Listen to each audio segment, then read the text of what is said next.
Hello there, you're listening to The Planet's Memory, where time breathes and the Earth remembers. Close your eyes now and imagine a world before your world, a time before time as you know it, when the stars look down upon continents that no longer exist and cities whose names have been swallowed by the ocean and forgotten by every history book ever written.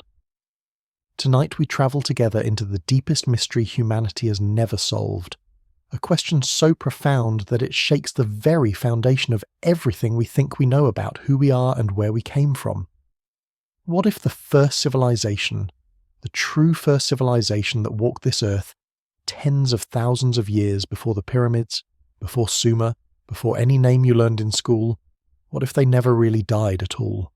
What if they simply changed, transformed, dissolved into the fabric of every culture that came after? Hiding in plain sight within our blood, our stories, our dreams and our bones? What if everything we call ancient is actually just an echo? A pale reflection of something far older, far greater, and far stranger than we have dared to imagine.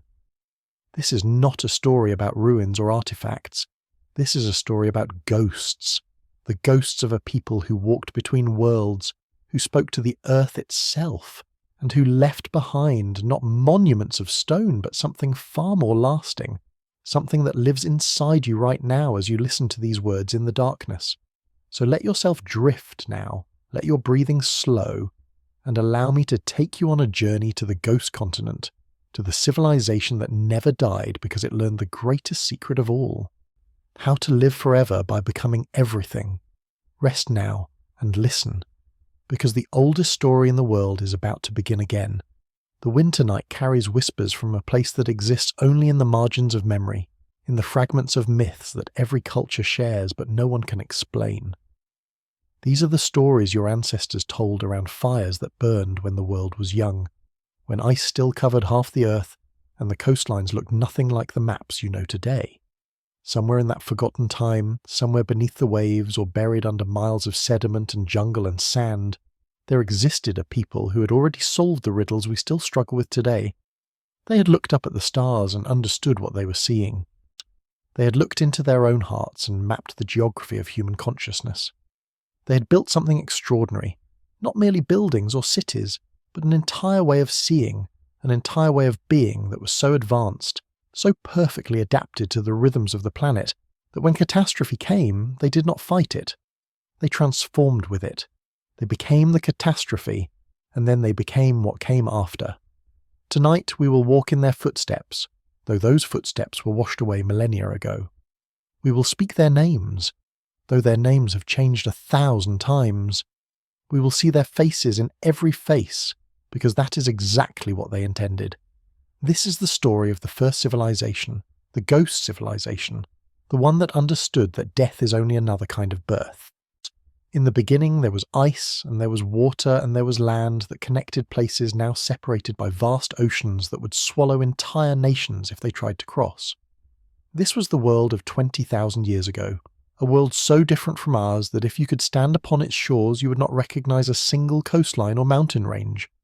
The ice sheets stretched down from the poles like great white hands gripping the planet, holding back oceans, exposing land bridges and coastal plains that today lie 300 feet beneath the surface of the sea. On these lost shores, in valleys now drowned, in forests now coral reefs, there lived people whose story has been systematically erased by time and tide and the terrible violence of rising waters. We call them prehistoric, as if they lived before history itself. But that word is a lie, a comfortable lie we tell ourselves so we can pretend that civilization began with us, with the cultures we recognize, with the writing systems we can read. But the truth is that history is not writing. History is memory, and memory does not need paper to survive. These first people, these ghost people, they lived in a world of abundance that we can barely imagine now. The great plains that stretched where the North Sea now churns were covered in grasslands teeming with game, with herds of animals so vast they darkened the horizon when they moved. The land bridge connecting Asia to the Americas was not a barren strip of frozen tundra, but a rich ecosystem, a highway of life that pulsed with migration and movement.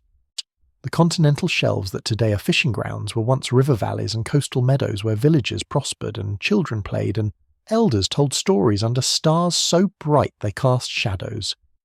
These were not savage people crouching in caves, not brutish and limited in their understanding.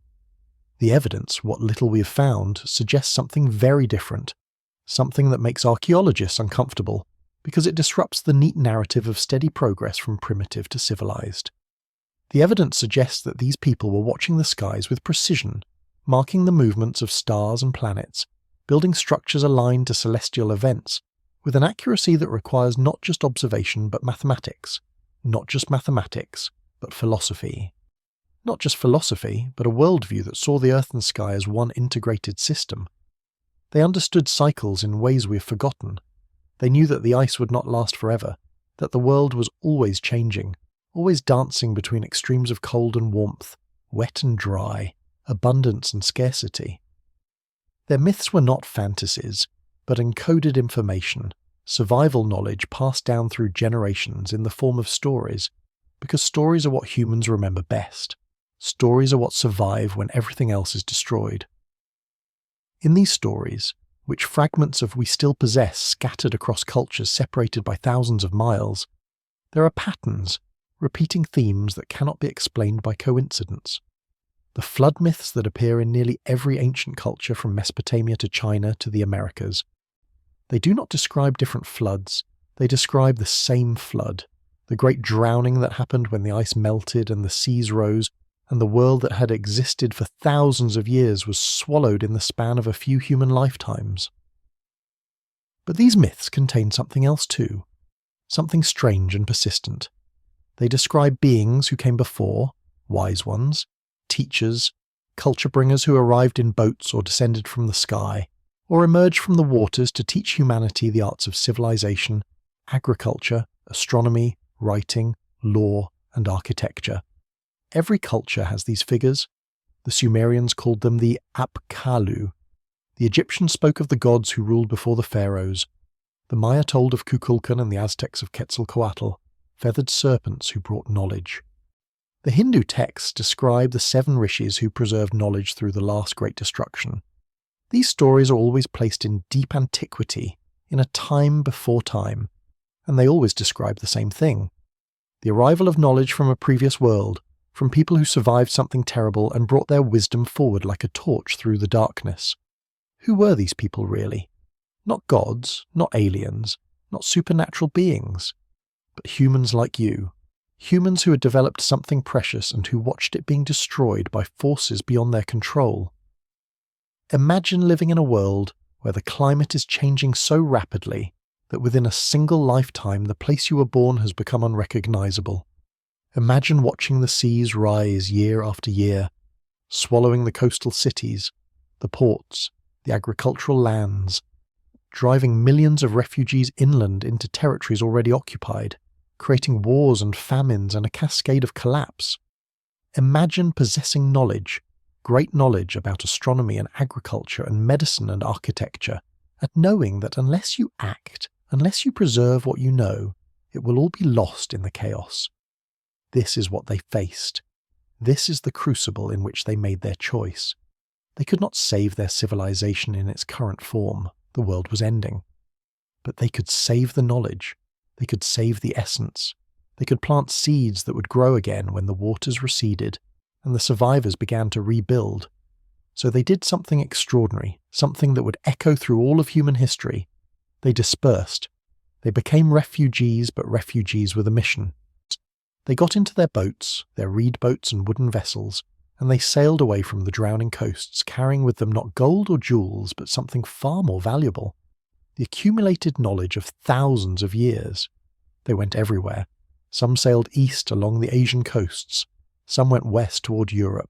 Some crossed vast stretches of ocean toward lands they had visited before during the Ice Age, when the seas were lower and the distances shorter. They arrived in places inhabited by other people, hunter-gatherer tribes who had never seen cities or temples or written language, and they settled among them, and they taught them, and slowly, carefully, they planted their knowledge like seeds in fertile soil, knowing it would take generations to grow, knowing they might never see the full flower of what they were creating, but doing it anyway because that is what love does. Love for humanity, love for knowledge, love for the future. This is why civilizations suddenly appeared around the world within a few thousand years of each other, after hundreds of thousands of years of apparent stasis. This is why agricultural techniques and architectural principles, and astronomical observations and mythological themes appear in cultures that supposedly had no contact with each other. This is why the same symbols, the same geometric patterns, the same sacred proportions show up in temples and monuments from Egypt to Cambodia to Peru. Not because aliens came down and taught everyone the same thing, but because humans, highly advanced humans from an earlier time, spread across the world and seeded the civilizations that we call the first civilizations, when in fact they were already the second or the third, or who knows how many iterations of rise and fall and rise again. Among those who sailed away from the dying world, there were some who carried a particular burden, a particular knowledge that went beyond astronomy and agriculture and architecture. These were the ones who understood the deepest secret, the one that even their own civilization had struggled with, the understanding that consciousness itself could be transferred, encoded, preserved not in stone or metal, but in human culture, in language, in ritual, in the very structure of how people thought about the world. These were the pre-scientists, the philosopher-mystics, the ones who had spent their lives studying not just the external world of stars and seasons, but the internal world of the human mind and spirit. Yeah, they understood something that we are only beginning to rediscover now, that culture is a living organism, that ideas reproduce and evolve, that certain patterns of thought and behavior can be designed to persist across generations, carrying information forward through time like DNA carries genetic information forward through biological reproduction. They knew that if they could embed the right patterns into the cultures of the people they encountered, those patterns would survive, would propagate, would eventually recreate something resembling what had been lost. So they became teachers, but subtle teachers. They did not try to impose their entire civilization on the hunter-gatherer tribes, who had survived the catastrophe in the highlands and the interior regions untouched by the floods. They knew that would never work, that such an approach would be rejected, would create conflict and resistance. Instead, they offered gifts, simple practical knowledge that would immediately improve people's lives. They showed how to plant seeds in rows and how to irrigate fields using the natural contours of the land. They showed how to observe the stars to know when to plant and when to harvest. They taught healing with plants and setting broken bones and midwifery techniques that saved both mothers and babies. They shared songs and stories that contained within them mathematical principles and astronomical data disguised as entertainment, as religious narrative, as something that would be remembered and repeated because humans love stories and songs even more than they love facts. And within these stories they hid everything, the whole history of what had happened, yet the existence of the world before, the knowledge that civilization had risen and fallen and would rise again. These teacher-wanderers moved from tribe to tribe, from valley to valley, following routes that would become trade routes, and then later roads and shipping lanes. They married into local populations, had children who carried their genes and their ideas forward. They established themselves as healers, as advisors, as the ones you went to when you needed to know something important, when you needed to make a decision that would affect the whole community. They were respected but also held slightly apart, marked as different, as touched by something otherworldly, which in a sense they were because they carried memories of a world that no longer existed. Over generations, their descendants formed lineages, of families who kept certain knowledge within their bloodlines, who trained their children in arts and sciences that seemed magical to outsiders, but were actually highly refined technologies of consciousness and observation. These lineages became the priesthoods of the emerging civilizations. They became the Brahmins of India, the priest astronomers of Mesopotamia, the mystery school initiates of Egypt and Greece, the druids of northern Europe, the shaman lineages of the Americas. Each adapted to their local context. Each took on the cultural colouring of the people they lived among. But beneath the surface they carried the same core knowledge, the same essential understanding that had been passed down from the world before. They encoded their knowledge in multiple ways, creating redundancy so that if one method failed, others would survive. They built monuments aligned to astronomical events so that anyone with eyes to see could rediscover the mathematical relationships between earth and sky. They created mystery schools where initiates were taken through carefully designed experiences, rituals that altered consciousness in specific ways, that opened perception, that taught without words what could not be taught with words. They developed numerical systems based on sacred ratios, the golden mean, the Fibonacci sequence, patterns that appear throughout nature, and that when used in architecture and music and art create a resonance, a feeling of rightness that human beings respond to instinctively. They established calendar systems that were not just practical tools for agriculture, but sophisticated astronomical computers that tracked multiple celestial cycles simultaneously, and by encoding within their structure knowledge about the precession of the equinoxes, the movements of planets, the relationship between lunar and solar years. They did all of this not for themselves, but for the future, for us, so that when we were finally ready to understand, we would find the clues they left. We would decode the message, we would realize that we are not the first, that we are part of a much longer story, and that the knowledge we need to survive our own challenges has been waiting for us all along. Let us talk now about the stones, the massive stones that stand in places where conventional history says civilization did not exist, could not have existed, because the technology required to move and shape and place such stones did not exist either. Let us talk about Göbekli Tepe in Turkey, built 12,000 years ago, older than agriculture, older than pottery, older than any city, yet consisting of massive carved pillars arranged in circles with reliefs of animals and abstract symbols whose meaning we still cannot fully decipher. Let us talk about the underwater structures off the coast of Japan, the Oniguni Monument with its right angles and terraced surfaces that look architectural, but that skeptics insist must be natural, even though nature rarely creates such precise geometry. Let us talk about the megaliths of Malta, older than Stonehenge, older than the Egyptian pyramids, with their precise corbelled vaults, and astronomical alignments, and underground chambers that resonate at frequencies that affect human consciousness. Let us talk about the massive foundation stones of Baalbek in Lebanon, some weighing 1,200 tons, and carved and moved and placed with such precision that you cannot fit a piece of paper between them, and we have no idea how this was accomplished even today with our modern cranes and computers. Let us talk about the fact that these structures exist, that they are real, that they are not legends or myths but physical objects you can touch with your hands, and yet they exist outside our accepted timeline of human development. They are anomalies, errors in the narrative, and so they are ignored or explained away or dated and redated until they fit more comfortably into our prejudices about how civilization must have developed. But what if we looked at these structures differently? What if we understood them as message posts, as markers left by those who fled the drowning world, as proof statements saying we were here, we knew things. We did things that you cannot yet do, and when you find these and wonder how they were made, you will begin to question your assumptions. You will begin to open your mind to the possibility that your history is incomplete. The stones were chosen for their durability. Stone outlasts everything else. Wood rots, metal corrodes, paper burns, languages die, but stone remains.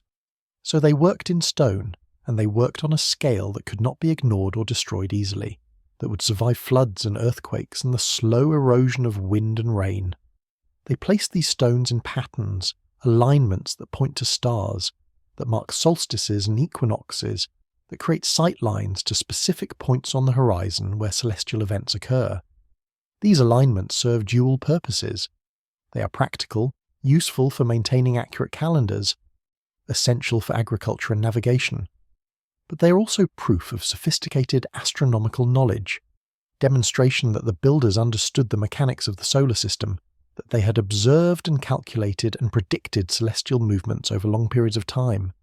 This knowledge could only come from a mature civilization, from people who had the leisure and resources to dedicate lifetimes to the study of the heavens, to the accumulation of data across generations.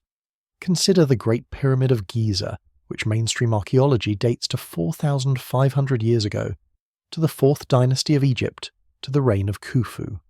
Yet the pyramid itself contains no inscriptions, no hieroglyphics inside its chambers, nothing that definitively dates it to that period.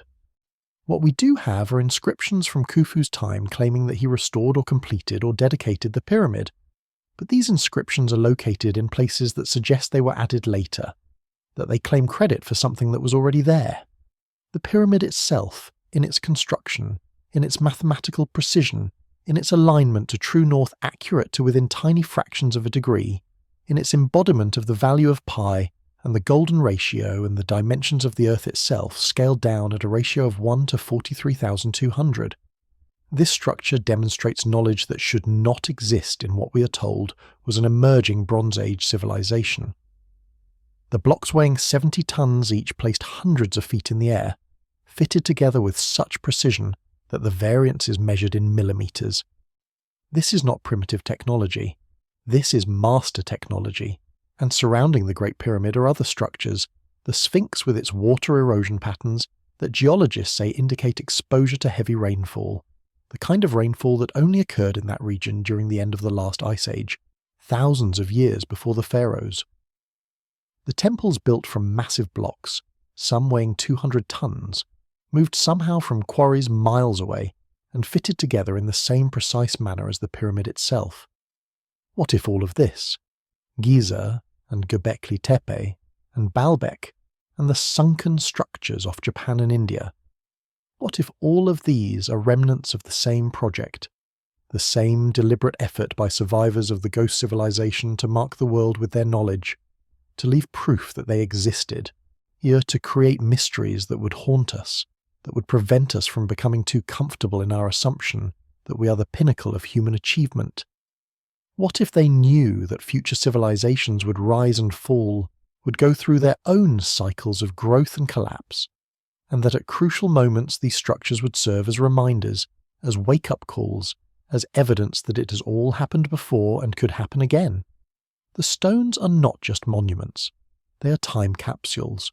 They are teachers made of rock and mathematics, waiting for students ready to learn their lessons.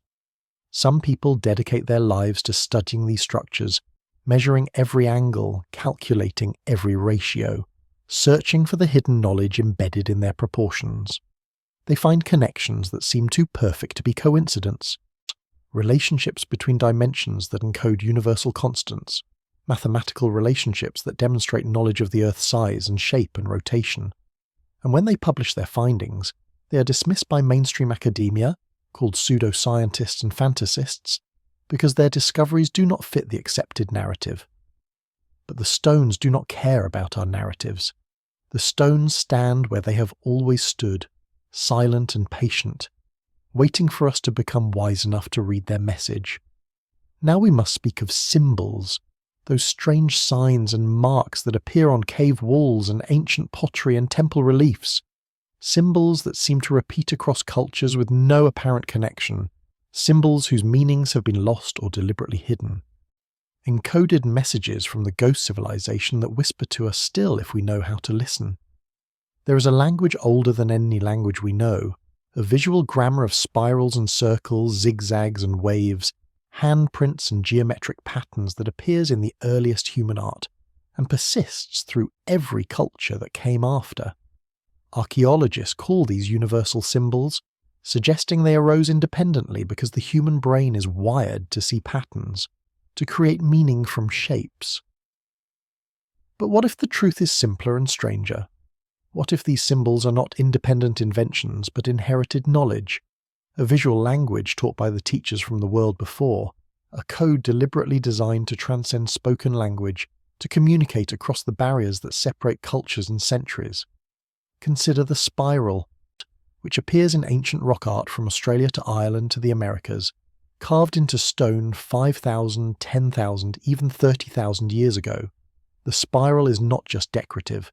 It is a profound mathematical form, representing growth, expansion, the golden ratio unfolding in space, the shape of galaxies and nautilus shells and the cochlea of the inner ear and the double helix of DNA. The people who carved spirals into rocks were not simply doodling. They were encoding knowledge about the fundamental patterns of nature, about how the universe organizes itself, about principles that would take modern science centuries to rediscover.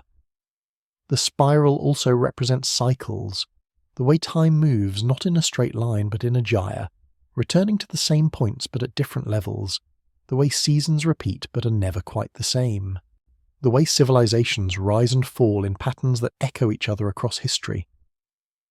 To draw a spiral is to understand this, to acknowledge that what has been will be again, that nothing is ever truly lost, only transformed. The concentric circles that appear in rock art and petroglyphs worldwide, often with a dot in the centre, these are maps of cosmology, diagrams of the heavens showing the nested spheres of the planets and stars as they were understood by ancient astronomers. They are also representations of consciousness, the way awareness expands outward from a central point, the self radiating into the world in waves of perception and influence. The zigzag pattern, found in pottery and textiles and carvings from the earliest times, represents water, rivers, lightning, the serpent power, the dual nature of energy moving in waves, the way electricity flows, the way light propagates. To understand the zigzag is to understand that reality itself is wave-like, that solid matter is actually vibration, that everything is energy in different states of coherence. The handprint, that most personal of symbols found in caves on every continent, is a signature, a declaration of presence, a way of saying I was here, I existed, I reached across time to touch you. But it is also an initiation mark, a teaching tool, because to place your hand against the ancient handprint is to experience a moment of connection across thousands of years, to feel the shared humanity, the unbroken chain linking us to the first artists who looked at their hands and realized they could make marks that would outlast their lives. These symbols were taught, passed down from the ghost civilization to the emerging cultures, embedded in rituals and stories so they would be remembered and repeated. They became the sacred symbols of religions, the hieroglyphs of Egypt, the cuneiform of Sumer, the script of the Indus Valley civilization, the glyphs of Mesoamerica. Each written language developed its own character, its own relationship to the spoken tongue it represented, but beneath them all are the same root symbols, the same geometric forms, the same underlying grammar of meaning. The mystery schools of antiquity taught that symbols had power, that to know the true name of something, its symbolic representation, was to have power over it, to understand its essential nature. This was not superstition, but a sophisticated understanding of how human consciousness works, how symbols bypass the rational mind and speak directly to the deeper layers of awareness where knowledge is felt rather than thought, where truth is recognized instantly without need for proof or argument. The priests and priestesses of the ancient world were trained in the language of symbols, taught to read the messages encoded in temple architecture, in ritual objects, in the patterns of stars and the movements of animals.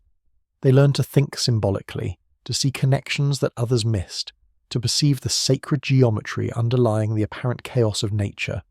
Today we have largely lost this symbolic literacy. We live in a world of literal meanings, of words that mean exactly what they say and nothing more. We have forgotten how to read the book of nature, how to interpret the signs and synchronicities that surround us constantly, how to recognize the patterns that connect everything to everything else. But the symbols remain, waiting in museums and archaeological sites and holy places, waiting for us to remember what they mean, to reactivate the knowledge they contain. Some people feel drawn to certain symbols without knowing why, experience a sense of recognition, of coming home, when they see spirals or mandalas or sacred geometry. This is the ghost civilization speaking through the centuries, calling to something in our DNA, in our collective unconscious, reminding us that we knew this once, that our ancestors understood these things, that the knowledge is not lost but only sleeping, waiting to be awakened. The symbols are seeds planted in the garden of human consciousness, as designed to sprout when conditions are right, when we are ready to understand what they have been trying to tell us all along. Let us descend now into the practical knowledge, the technologies and sciences that the ghost civilization possessed and that they carefully transmitted to the cultures that followed them. This is not mysticism or speculation. This is documented history that mainstream archaeology has trouble explaining, evidence of scientific understanding that should not exist according to our timeline of human progress. Start with metallurgy. The Bronze Age did not begin suddenly. Bronze, an alloy of copper and tin, requires not just the discovery of these metals, but the understanding of how to smelt them at high temperatures, how to combine them in the correct proportions, how to work the molten metal into useful forms. This is complex chemistry and engineering, yet bronze appeared in multiple locations around the world within a narrow time window after the floods, suggesting not independent invention, but transmission of knowledge. More puzzling is the evidence of even earlier metalworking copper and gold objects found in context thousands of years older than they should be, evidence that is often dismissed or ignored because it does not fit the accepted timeline. The ancient mines of the Great Lakes region in North America, where copper was extracted on an industrial scale over 5,000 years ago, millions of pounds of pure copper removed, and yet no one knows where it all went, no corresponding artifacts found nearby, suggesting it was exported somewhere, traded across vast distances, but how and to whom, and for what purpose? Consider astronomy. The knowledge of the stars and planets that ancient cultures possessed in detail that should have taken centuries of continuous observation to accumulate. The Babylonians had mathematical models that could predict planetary positions with accuracy, models based on thousands of years of recorded data.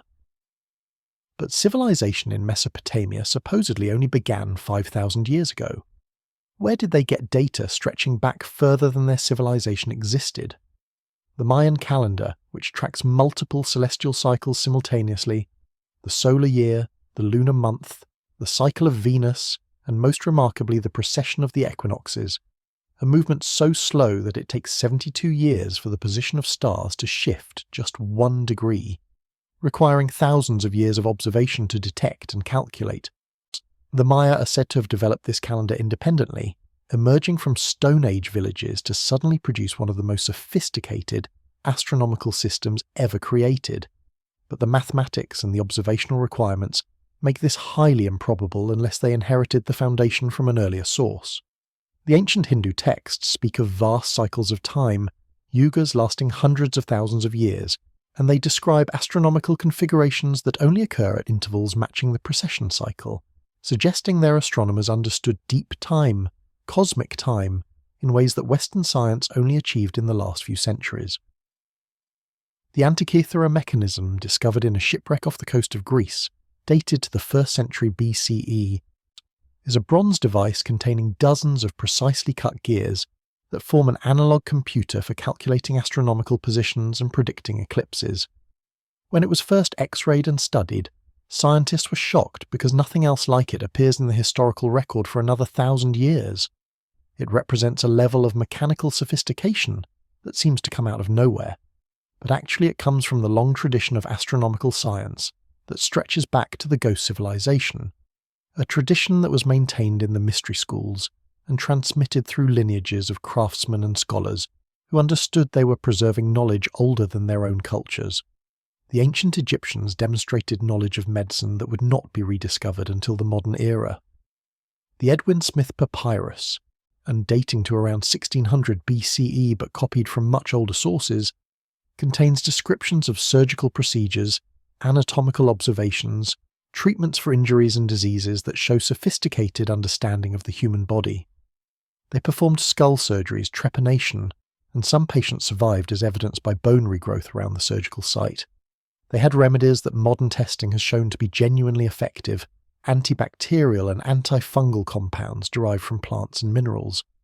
They understood the circulatory system long before William Harvey supposedly discovered it in the 17th century. The knowledge of sound and acoustics demonstrated in ancient architecture is another area that reveals sophisticated understanding. The temples and chambers of Malta, the Great Pyramid, certain chambers in Mayan and Aztec structures, these were designed with specific acoustic properties, resonant frequencies that affect human consciousness in measurable ways. Modern testing has shown that the sarcophagus in the King's Chamber of the Great Pyramid resonates at a frequency that corresponds to the fundamental frequency of the Earth itself, the Schumann resonance. The chambers in Maltese temples resonate at frequencies in the low range that affect brain activity, inducing altered states of consciousness. This was not accidental. These spaces were designed as technology, as instruments for transforming awareness, for initiating people into expanded states of perception, where they could access knowledge not available in ordinary consciousness. The Ghost civilization understood that consciousness itself is a technology. that it can be tuned and directed and expanded through specific practices and environmental conditions. They built their sacred spaces as machines for enlightenment, as laboratories for exploring the full potential of human awareness. This knowledge was guarded carefully, transmitted only to initiates who had proven themselves ready, who had undergone the preparations and training necessary to handle expanded consciousness without being damaged by it. It became the core secret of the mystery schools, the gnosis that could not be spoken but only experienced, the direct knowing of the true nature of reality. Among the strangest pieces of evidence for the ghost civilization are the maps, ancient maps that show coastlines and continents with features that should not have been known when the maps were supposedly made, as maps that seem to be copies of much older originals, drawn when the world looked different than it does today. The most famous of these is the Piri Reis map, created in 1513 by an Ottoman admiral, who wrote on the map itself that he had compiled it from older source maps, some dating to the time of Alexander the Great and before. The map shows the coast of South America with remarkable accuracy, and more puzzling, it shows the coast of Antarctica, but not as we know it today covered in ice, instead showing the coastline as it would appear without ice, with mountains and river valleys that indeed exist under the ice sheet, features that were only confirmed in the 1950s using modern sonar and seismic equipment. How could a map from 1513 show this? How could maps from the time of Alexander show it? The standard explanation is that it is all coincidence, misinterpretation, wishful thinking by those who want to believe in ancient advanced knowledge. But the accuracy of the projections, the mathematical sophistication required to create some of these maps, suggests something more, suggests that someone, somewhere in deep antiquity, mapped the world when the ice was gone or melting, when the coastlines were different, and that these maps were copied and recopied through the centuries, their information preserved even as the understanding of how to make such maps was lost. The Orontius Phineus map from 1531 shows Antarctica centered on the South Pole, with mountain ranges and rivers in locations that match the subglacial geography revealed by modern surveys. The Boache map from 1737 shows Antarctica divided into two main land masses, separated by a channel of water, which is exactly what modern ice-penetrating radar has revealed lies beneath the ice. Philippe Boache stated that his map was based on ancient sources, though he did not specify which ones. The implication is clear. Someone mapped Antarctica before it was covered in ice, which means someone mapped it more than 6,000 years ago, when according to our accepted history there were no civilizations capable of mounting such expeditions, no technology for navigating the southern oceans, no reason to even attempt such a journey. Unless there was a maritime civilization, a seafaring people who had sailed the world's oceans, who had charted the coasts and created master maps, and who passed these maps down through the ages as their most precious legacy, proof that they had been there, that they had seen and known the world in ways that later cultures could not match. The Zeno map from 1380 showing Greenland and the northern Atlantic islands with surprising accuracy for a time when these regions were supposedly unknown to Europeans. The maps of China that show Antarctica and Australia long before European contact with these continents. The ancient sailing directions, the periplus texts from classical antiquity, that describe trade routes and coastal features in detail, that suggests extensive maritime commerce across vast distances, suggesting a network of sea trade that connected the entire ancient world, from Britain to India to Southeast Asia. A network that could only exist if navigational knowledge and cartography had reached an advanced state. The navigation technology required to cross oceans safely includes understanding of latitude and longitude, knowledge of ocean currents and prevailing winds, accurate timekeeping devices to calculate position, all things, we're told, ancient people did not possess. Yet the evidence suggests they did possess them, or at least some of them did, the inheritors of the ghost civilization's knowledge who maintained the tradition of seafaring and exploration, even as the specifics of how they accomplished it faded into legend. The ancient Egyptians claimed their ancestors came from a land called the Primeval Mound, the first land that emerged from the waters of chaos, and that this land was located far to the west across a great ocean. The Greeks spoke of Atlas, the Titan who held up the heavens, after whom the Atlantic Ocean was named, and of Atlantis, the island civilization beyond the Pillars of Hercules that sank beneath the waves in a single day and night of catastrophe. Plato wrote that this story came from Egyptian priests who had preserved it in their records for 9,000 years. Scholars dismiss the account as allegory or fiction. But what if it was neither? What if it was history? Real history preserved in the only form available before writing, in the oral tradition maintained by priests whose entire lives were dedicated to memorizing and reciting the old stories exactly as they had received them. The maps might be the physical evidence that such a maritime civilization existed, that they did explore and chart the world, and that when their homeland was destroyed by the rising seas at the end of the Ice Age, they scattered, taking their knowledge with them, sailing to the lands shown on their ancient maps, becoming the teachers and kings and gods of the emerging civilizations on every coast. Now we must speak of something even more intimate than stones or symbols or maps. We must speak of genetics, of the memory carried in blood and bone, the physical evidence of the ghost civilization that lives inside the cells of every person alive today. Modern genetic research has revealed patterns in human DNA that tell a story different from the one we learned in textbooks, a story of migrations and mixings that happened earlier and more extensively than we thought possible, a story that suggests a complex ancient world with far more movement and interaction between distant populations than conventional history allows. There are genetic markers found in populations separated by oceans and continents, markers that can only be explained by contact, by interbreeding, by the mingling of peoples who are supposed to have had no awareness of each other.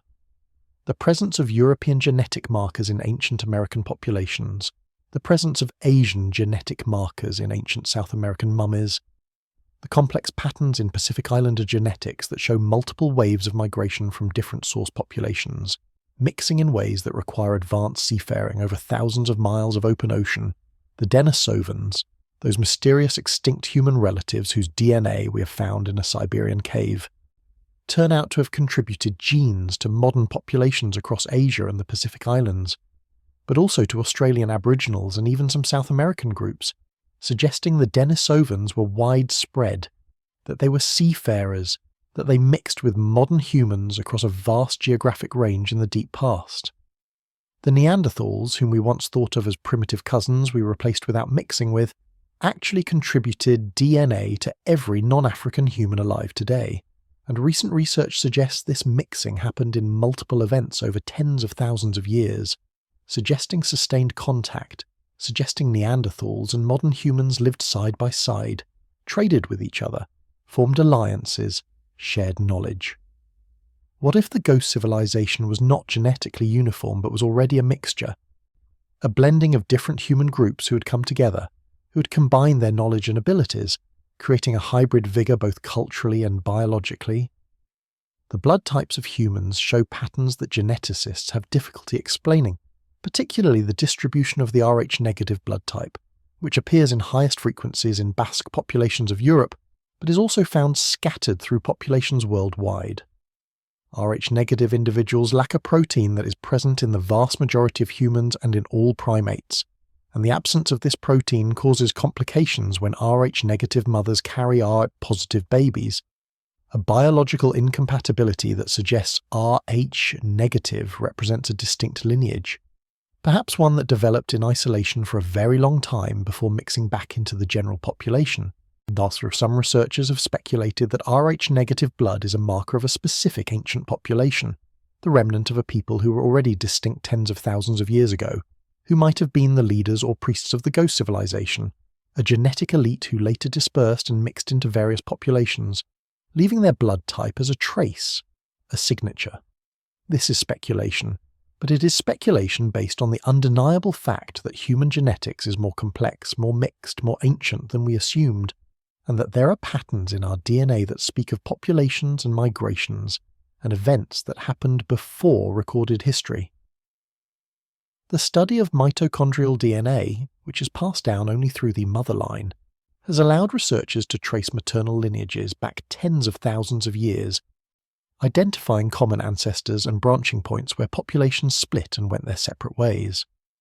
The study of Y chromosome DNA does the same for paternal lineages, Together, these studies reveal that all humans alive today descend from surprisingly small populations of ancestors, bottlenecks in the genetic record where the diversity drops dramatically, indicating times when human populations were reduced to a few thousand individuals, times of catastrophe when most people died, and only a few survived to become the ancestors of everyone who came after.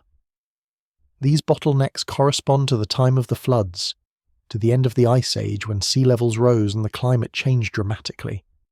The survivors of these bottlenecks were the ones who rebuilt, the ones who carried forward whatever knowledge they possessed, the ones whose genes flow in our veins today. We are all descendants of the ghost civilization, all of us, because they became us. They did not die out. They merged with the populations they encountered, and their genes spread through intermarriage and migration until there was no one left who did not carry at least some trace of them. This is the ultimate form of immortality, not the preservation of an individual, but the dispersal of that individual into countless descendants, each carrying a piece of the original knowledge, the original adaptation, the original spark. The ghost civilization understood this. They understood that to survive the catastrophe, they had to let go of their identity as a separate people and become part of the greater human family, contributing their wisdom and their genes, trusting that some essential aspect of who they were would persist, would resurface when the time was right, when their descendants were ready to remember and reclaim the heritage that had been sleeping in their blood all along. This is why we feel drawn to the ancient sites, why we experience chills when we touch the megaliths or stand in the temples, why certain symbols and sounds resonate with us on a level deeper than conscious thought.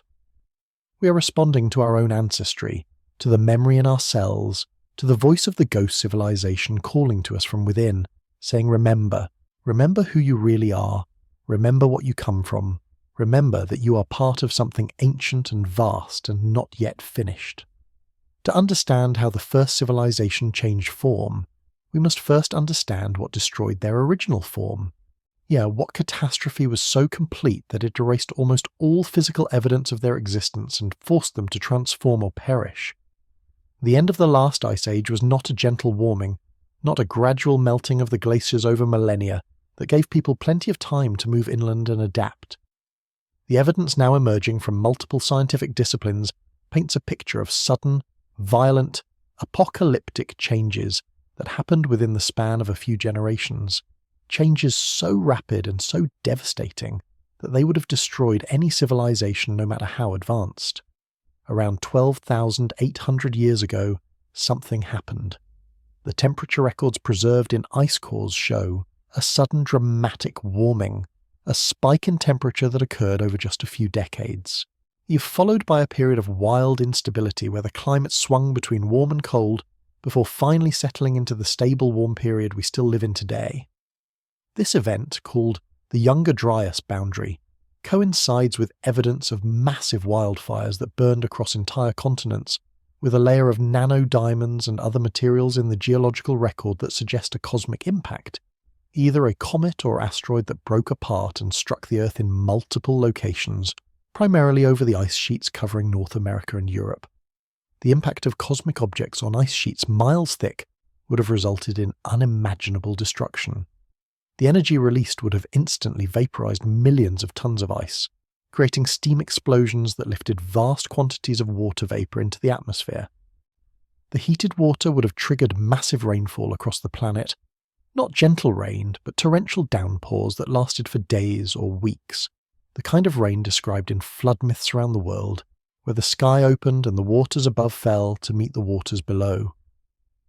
The sudden melting of ice sheets would have destabilized them, causing massive collapses, ice dams breaking and releasing continent-sized glacial lakes in catastrophic outbursts that scoured the land and dumped so much fresh water into the oceans that they disrupted the ocean currents that regulate global climate. The geological evidence for such events is clear. The channeled scablands of Washington state in America, carved by floods of inconceivable power when the glacial Lake Missoula broke through its ice dam. Similar features found in Siberia, in Europe. Landscapes carved by water moving faster than any river, carrying icebergs and boulders, wiping away everything in their path. The sea level rise that followed the melting was not steady, but came in pulses, episodes of rapid rise when the ice sheets collapsed. In some periods, the oceans rose several meters in the span of a human lifetime. Coastal regions were inundated, and since coastlines are where civilizations flourish, where the best agricultural land and trade routes and harbours are located, this would have destroyed the heartlands of any maritime civilization. The cities would have been swallowed. The ports and warehouses and palaces and temples, all the infrastructure of civilization, all lost beneath the waves. The survivors would have been those who lived inland, those who saw the signs and fled before the worst happened, those who had boats and the knowledge to use them, those who understood that the world as they knew it was ending, and that their only chance was to run, to find higher ground, to save what they could and abandon everything else. These refugees would have arrived on shores already inhabited by people who had survived by being fortunate enough to live in places less affected by the catastrophe.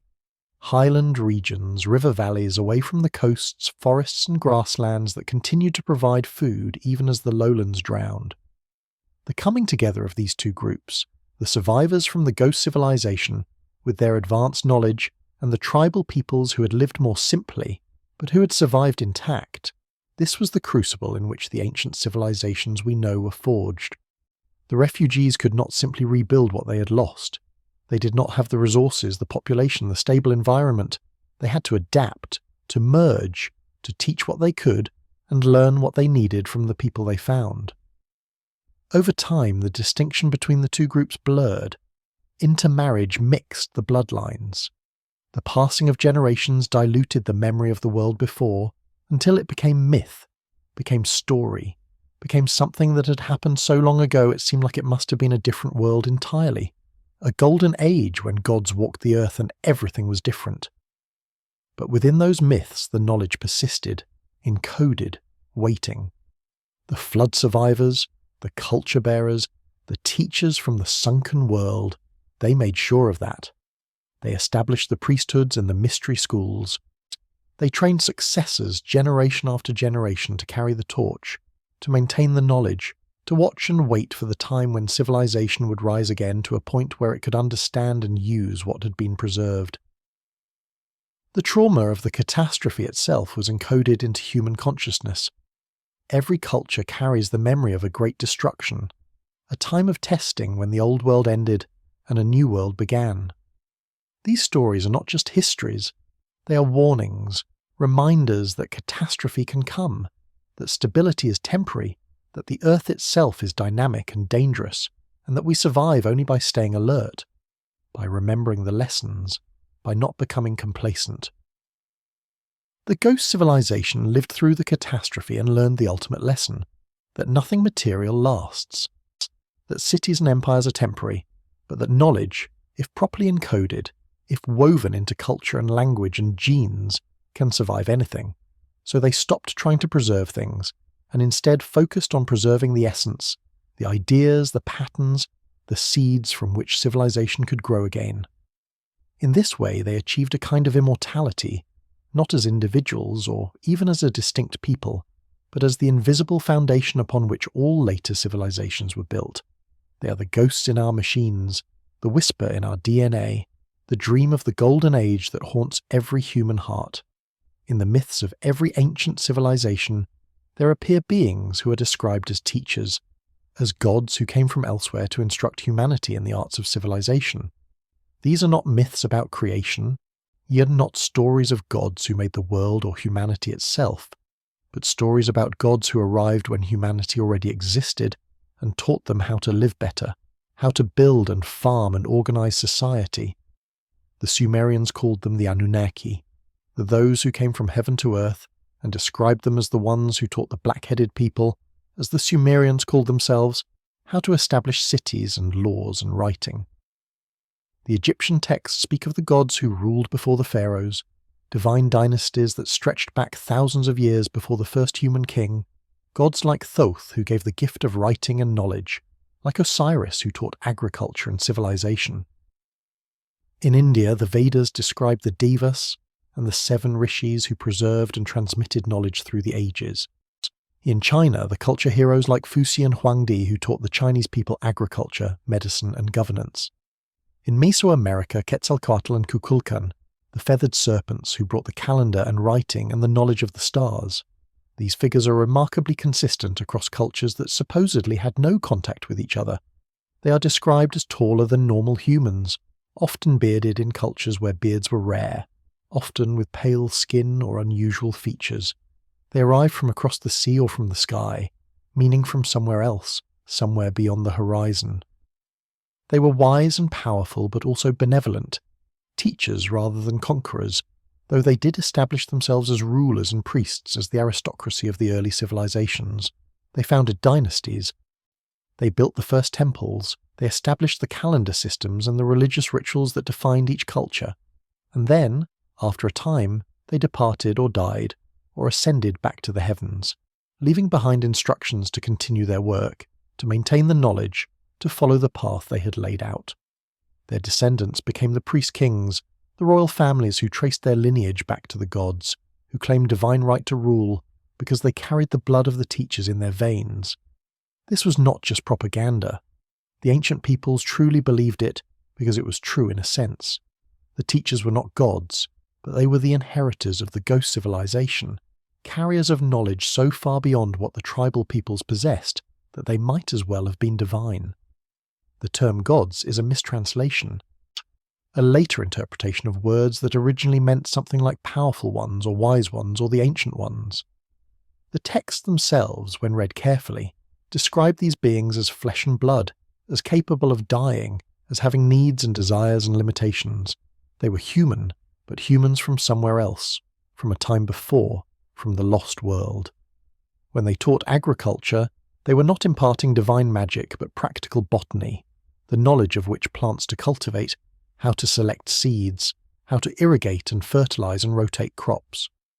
When they taught astronomy, they were sharing the accumulated observations of thousands of years, star charts and calculations that had been made by their ancestors and preserved through the catastrophe. When they taught writing, they were giving the most important tool of all, the ability to record and transmit information across time without relying solely on memory, the ability to create permanent records that would outlast individual lives. Writing was the key to civilization, because writing allows knowledge to accumulate, allows each generation to build on what came before, rather than having to rediscover everything from scratch. The temples these builder gods constructed were not just places of worship, but schools, observatories, repositories of knowledge. The priests were not just religious officials, but scientists, astronomers, mathematicians, keepers of the calendar, advisors to kings on when to plant and when to harvest, and when to expect floods or droughts based on celestial cycles. The rituals were not empty ceremonies but mnemonic devices, with structured sequences of actions and words designed to encode information, to train memory, to pass down knowledge in a form that could survive even if the written records were lost. The mystery religions that developed in the ancient world, the Eleusinian mysteries of Greece, the Orphic traditions, the Mithric mysteries, the Egyptian initiation rites at places like the Temple of Isis at Philae. These were direct descendants of the teaching methods used by the ghost civilization, carefully controlled experiences designed to transform consciousness, to open perception, to connect the initiate with something deeper and older than their individual life, to give them a glimpse of the continuity, the great chain of knowledge reaching back through time to the first wisdom. The builder gods were real people who became myths because their deeds were so extraordinary that memory could not hold them in ordinary terms. Over centuries of retelling, the teachers became supernatural, their advanced knowledge interpreted as magic, their origins forgotten and replaced with cosmic explanations. They came from the sky because no one remembered the actual place they came from, the sunken cities, the drowned lands. They were immortal because their knowledge did not die with them but was passed on, making them effectively eternal through their cultural influence. They performed miracles because they could do things, predict eclipses, cure diseases, navigate by the stars that seemed impossible to people who did not understand the principles involved. The line between advanced human and God blurred and eventually vanished. And the teachers were fully absorbed into the pantheons of deities, their human origin forgotten, but their gifts, the knowledge they brought that remained, woven into the foundation of every civilization they touched. While the priests and temples operated openly, teaching the masses the basic knowledge needed to maintain civilization. There existed alongside them a parallel tradition, a hidden stream of knowledge that was guarded carefully and revealed only to those who proved themselves worthy through years of testing and training. These were the mystery schools, secret societies that existed within every ancient culture, maintaining knowledge too dangerous or too easily misunderstood to be shared publicly, knowledge that required preparation, that required a transformed consciousness to even comprehend. The mystery schools were the true inheritors of the ghost civilization's deepest secrets, the guardians of techniques and understandings that went beyond practical science into the realm of consciousness itself, into the nature of reality, and the human capacity to perceive and interact with dimensions of existence that most people never suspected existed. The initiation process into these schools was rigorous and often dangerous, designed to test the commitment and stability of the candidate, to ensure that only those with genuine dedication and sufficient psychological strength would be granted access to the inner teachings. The initiations often involved ordeals, periods of fasting and isolation, descent into caves or tombs, symbolic deaths and rebirths, exposure to terrifying visions and ecstatic experiences, all carefully controlled to break down the ordinary structures of consciousness and rebuild them in a new configuration, one capable of perceiving multiple levels of reality simultaneously. The Greek mysteries at Eleusis involved a sacred drink, the kykeon, which modern researchers suspect contained psychoactive compounds that induced powerful visionary experiences. The Egyptian initiations involved spending a night alone in the king's chamber of the Great Pyramid, or in other specially designed spaces where the acoustics and electromagnetic properties affected consciousness in measurable ways. The Mithric mysteries involved a series of 7 grades, each associated with a planet, each requiring specific ordeals and the learning of specific knowledge before advancement was permitted. What were they teaching in these schools? On one level, practical knowledge that gave initiates real power in the world, astronomy and astrology, which in the ancient world were the same thing, the understanding of celestial cycles and their correlation with earthly events, knowledge that allowed prediction of everything from agricultural conditions to political upheavals, medicine and herbalism, the use of plants and minerals to heal, to alter consciousness, to poison or protect. Mathematics and sacred geometry, the understanding that certain proportions and ratios have effects on human perception and emotion, that space can be structured to influence consciousness. Architecture and engineering, the principles of building structures that would last, that would encode knowledge in their proportions, that would create specific effects on those who inhabited them. Metallurgy and alchemy, the transformation of materials, which on an outer level meant the creation of bronze and gold and useful alloys, but on an inner level meant the transformation of the self, the refinement of consciousness from base to noble, from lead to gold. But beyond these practical sciences, the mystery schools taught something else, something harder to name, what they called gnosis, direct knowledge, the experience of reality without the filter of beliefs or concepts, pure unmediated awareness.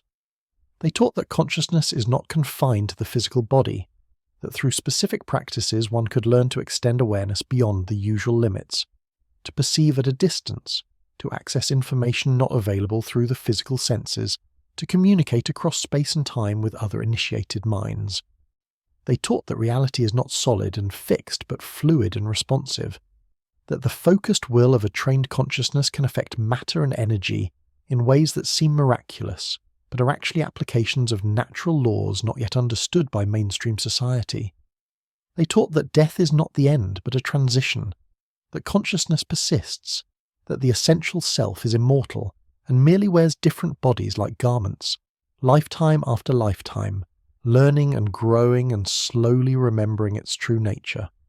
These teachings were dangerous not because they were false, but because they were true, and because truth of this magnitude can destroy someone who is not ready for it, can lead to madness or megalomania or despair if encountered without proper preparation and guidance.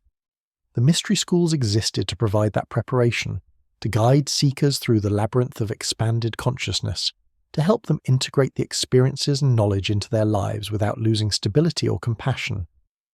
The initiates who completed the training emerged transformed, permanently changed, seeing the world and themselves differently, no longer fully part of ordinary society, but no longer entirely separate either, walking between worlds, mediating between the sacred and the profane. They became the advisors, the healers, the prophets, the hidden hands that guided the development of civilization, working behind the scenes, influencing but not controlling, suggesting but not commanding, maintaining the knowledge through the generations and waiting for the time when humanity as a whole would be ready to receive what they had been protecting. The mystery schools exist still, though in different forms, adapted to different times. Some maintain direct lineages stretching back thousands of years, secret initiation still conducted in hidden chambers, using rites that have changed little since antiquity. Others have evolved, taken new forms, expressing the ancient knowledge through modern language and concepts, but preserving the essential core, the transformative experience that connects the initiate to the long chain of seekers, reaching back to the first teachers from the ghost civilization. The knowledge has never been lost, only hidden, only protected, and it is available to any who seek it sincerely, who are willing to do the work, to undergo the transformation, to take their place in the invisible college that has existed since the beginning, the communion of those who know, who remember, who carry the torch through the darkness from age to age.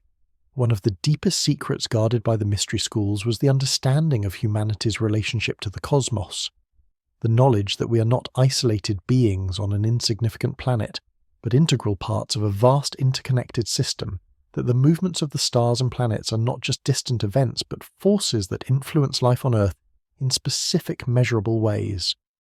The ghost civilization possessed advanced astronomy not out of idle curiosity, but because they understood that to live successfully on Earth required understanding Earth's place in the solar system and the galaxy, required tracking cycles that operate on timescales far longer than human lifetimes. The precession of the equinoxes, the slow wobble of Earth's axis that causes the position of the stars to shift over a cycle of 25,760 years, this was central to their cosmology because they recognized it as a great cosmic clock, a cycle that correlated with other cycles, with climate changes, with periods of stability and instability, with the rise and fall of civilizations. They divided the precessional cycle into 12 ages, each lasting roughly 2,160 years, and are each associated with a constellation of the zodiac as it appeared at the spring equinox. The movement from one age to another they understood as a transition point, a time of change when old orders dissolved and new possibilities emerged, times of both danger and opportunity. We are familiar with this concept through the idea of the Age of Aquarius, though most people who use that phrase have no idea what it really means or where it comes from. It comes from the precessional astronomy of the ancient world, from the understanding that humanity moves through long cycles, that history is not random chaos but follows patterns connected to cosmic rhythms. The ghost civilization encoded this knowledge into their monuments. The pyramids of Egypt aligned to the belt of Orion, but not Orion as it appears now. Orion as it appeared 12,500 years ago, which is precisely when the geological evidence suggests the Sphinx was carved based on its water erosion. The positioning is too precise to be coincidence. It is a date stamp, a message to the future saying this structure was planned, if not built, when the sky looked like this, in the age of Leo, the lion, which is why the Sphinx has a lion's body. Angkor Wat in Cambodia is laid out to match the constellation Draco, as it appeared in 10,500 BCE. The temples of the Mayan Dresden Codex track Venus cycles, with precision that requires centuries of observation. The Nazca lines in Peru are aligned to solstices and to the rising points of significant stars on the horizon. The standing stones of Karnak in France, thousands of them arranged in rows stretching for miles, are oriented to mark lunar cycles, solar cycles, and stellar alignments, in a complexity that boggles the mind when you consider they were erected over 5,000 years ago. All of this effort, all of this massive construction oriented to the sky, was not for religious symbolism alone. It was functional astronomy. It was the maintenance of knowledge. It was the preservation in stone of information about cycles and patterns that had to be tracked across generations, information that survival depended upon. The ghost civilization knew that climate changes follow patterns, that ice ages and warm periods come and go in rhythms connected to orbital mechanics, to the eccentricity of Earth's orbit, to the tilt of its axis, to its wobble. Cycles discovered by modern science only in the last century, but understood by ancient astronomers who lacked telescopes but who had something else. Thousands of years of continuous observation, and a cosmology that insisted everything is connected. They also understood something even stranger, something that modern science is only beginning to acknowledge, that the sun itself is not constant, that it goes through cycles of activity that affect Earth in profound ways. The 11-year solar cycle that produces fluctuations in sunspot activity, the longer cycles of solar intensity that correlate with climate changes on Earth, these were known to ancient astronomers who tracked the sun's behaviour across generations and encoded their findings in myths about the sun. God dying and being reborn, weakening and strengthening. Eva going through his own life cycle that mirrored and influenced the life cycle of the world. The most extreme solar events, coronal mass ejections and solar storms powerful enough to strip away portions of the atmosphere, to cause mass extinctions, to destroy electronic technology as we nearly witnessed in 1859 and again in 2012, when massive solar storms barely missed Earth. These were remembered in myths about the sun god's anger, about the fires from heaven, about the sky opening and the gods descending. The ghost civilization knew that the cosmos is not a safe place, that Earth exists in a shooting gallery of asteroids and comets, in the radiation zone of an unstable star, that survival requires vigilance, requires watching the sky, requires maintaining the knowledge so that when the signs appear, the warnings will be recognized and action can be taken. This cosmic awareness was woven into religion, into sacred calendars that were not just lunar or solar, but that tracked multiple cycles simultaneously, that integrated the movements of planets, the precession of the equinoxes, the eclipse cycles, creating incredibly complex calendars that could predict celestial events centuries in advance. The purpose was not religious devotion, but survival. The understanding that humanity's fate is tied to cosmic rhythms, that we are not independent of the universe but embedded in it, subject to forces vastly larger than ourselves, forces we cannot control but can learn to predict and prepare for. The mystery schools maintained this cosmic awareness, taught initiates to see themselves as citizens of the cosmos, not just of Earth. To understand that consciousness itself is a cosmic phenomenon, that the same forces that organize galaxies and solar systems also organize human consciousness, that as above so below is not mystical poetry but literal truth, that the patterns repeat at every scale, that to understand the microcosm is to understand the macrocosm and vice versa. This was the great synthesis, the unified knowledge that saw no separation between astronomy and biology, between physics and psychology, between outer space and inner space, because it understood that all of it is one system, one vast interconnected dance of energy and pattern and consciousness unfolding across time. Beyond the stars, the ghost civilization also listened to the Earth itself, understanding that the planet is not dead rock but a living system with its own cycles and moods and ways of communicating, if you know how to pay attention. They built their sacred sites, their temples and stone circles and pyramids, at specific locations not chosen randomly, but identified through knowledge of Earth energies, magnetic anomalies, underground water flows, places where the boundaries between worlds felt thin, where consciousness naturally expanded, where visions came easily. Modern investigators using sensitive instruments have confirmed that many ancient sacred sites do indeed have unusual properties, higher than normal magnetic fields, naturally occurring infrasound that affects human neural activity, geological features that focus Earth energies in measurable ways. The ancients called these energies by many names, but they knew they were real, and they built their most important structures to harness them, to amplify them, to create sanctuaries where the veil between ordinary consciousness and expanded awareness was thinner, where contact with other dimensions of reality was more accessible. The concept of ley lines, alignments of ancient sites across the landscape, has been dismissed by mainstream archaeology as coincidence or wishful pattern seeking.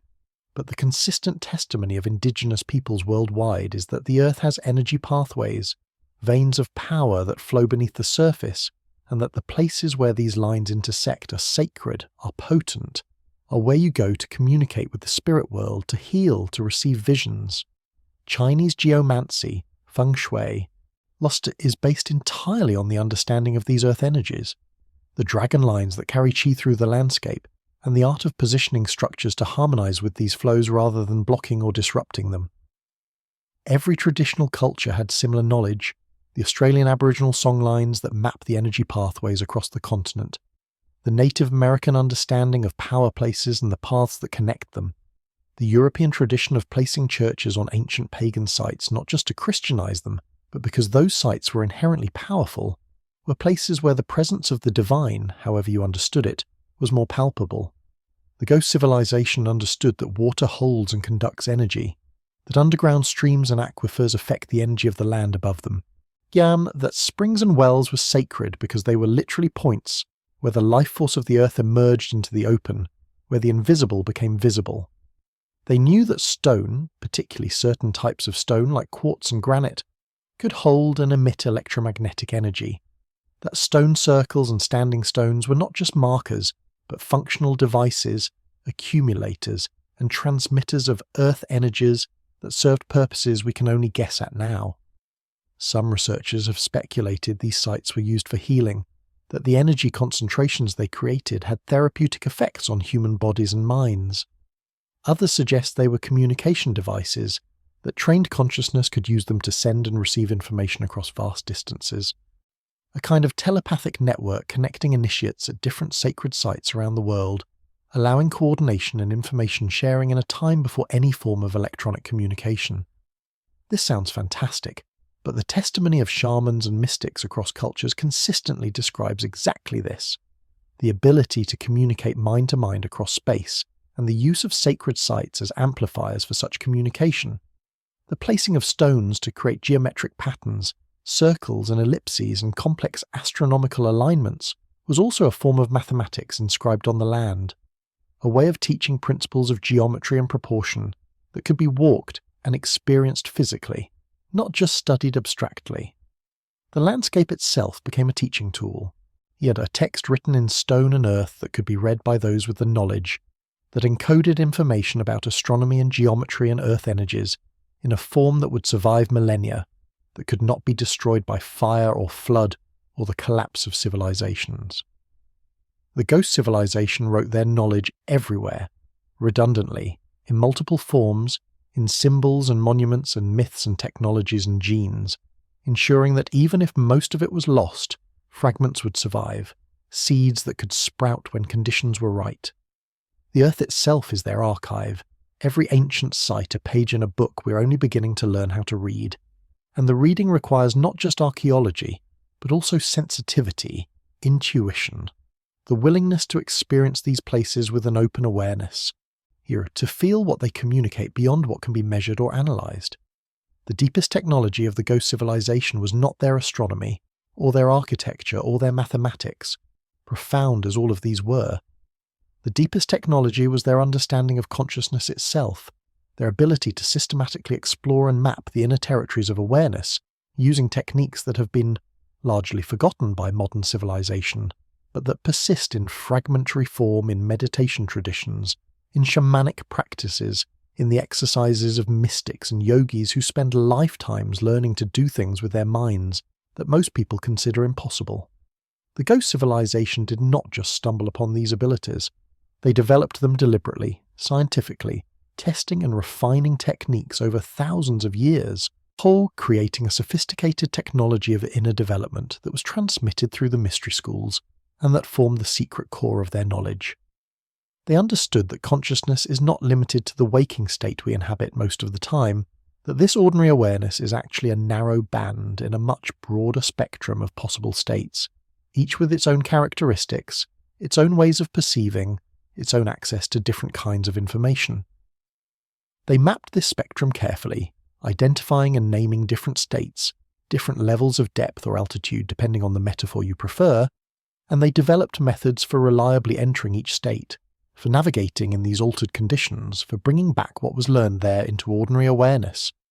Meditation in its original form was not stress reduction or relaxation, but a systematic training of attention, the development of the ability to focus consciousness precisely, to direct it like a laser, to maintain that focus for extended periods without distraction, and then to use that focused awareness to perceive subtle phenomena invisible to the distracted mind, the fine structures of thought and emotion, the energy flows in the body, the field of awareness itself as a tangible presence.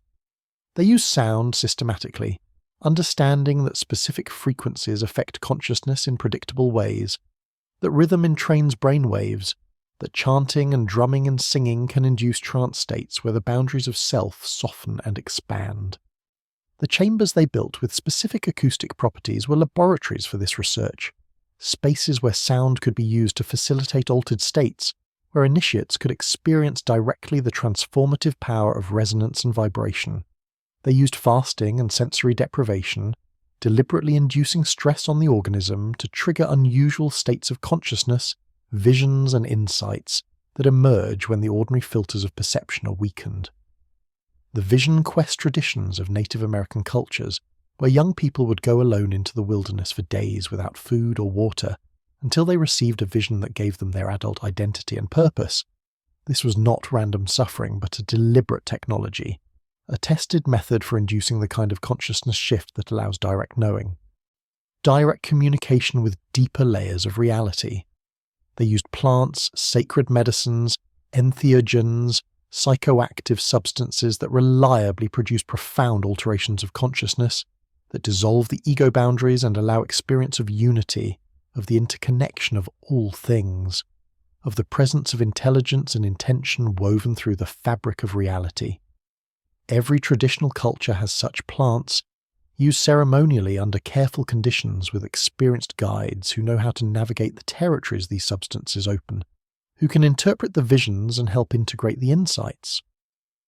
The modern rediscovery of psychedelic therapy is simply a return to ancient knowledge, the understanding that these substances are tools, that when used correctly they can heal trauma, can dissolve rigid patterns of thinking, or can provide access to dimensions of consciousness where profound transformation is possible. The ghost civilization knew all of this. They had pharmacopoeias, detailed knowledge of which plants and fungi and animal secretions produced which effects, and they used this knowledge systematically as part of their spiritual technology. But beyond techniques, they taught something even more fundamental, the understanding that consciousness itself is the primary reality, that matter emerges from consciousness rather than the other way around, that the universe is not a dead mechanism but a living awareness, experiencing itself through infinite forms including us, that we are not separate individuals but temporary modifications of a single universal consciousness, waves on an ocean, notes in a symphony, and perspectives through which the one observes itself. This understanding, this gnosis, changes everything. It eliminates the fear of death because death is understood as a change of form, not an ending. It eliminates the sense of isolation because separation is recognized as an illusion, a useful illusion for navigating physical reality but not the ultimate truth. It generates compassion because harming another is recognized as harming yourself, as the other is yourself in another form. The mystery schools existed to transmit this understanding, not as belief or philosophy, but as direct experience, and they were successful, producing generations of realized beings who walk the earth awake, who soar through the veil, who work tirelessly to elevate humanity, to bring the light forward, to midwife the evolution of consciousness that is the real purpose of our existence. The ghost civilization did not die. It transformed into the civilizations we know, seeding them with knowledge, guiding their development from within, and it continues even now, even today, in forms adapted to our time. The mystery schools persist under different names. The knowledge surfaces in unexpected places, in quantum physics, which describes a universe that looks remarkably like what the ancient mystics described, a universe where the observer affects what is observed, where particles exist in superposition until measured, where everything is connected through non-local correlations that Einstein called spooky action at a distance, but that the ancients knew as the web of Wired, the net of Indra, the fabric of interconnection. The technology of consciousness is being rediscovered and scientifically validated.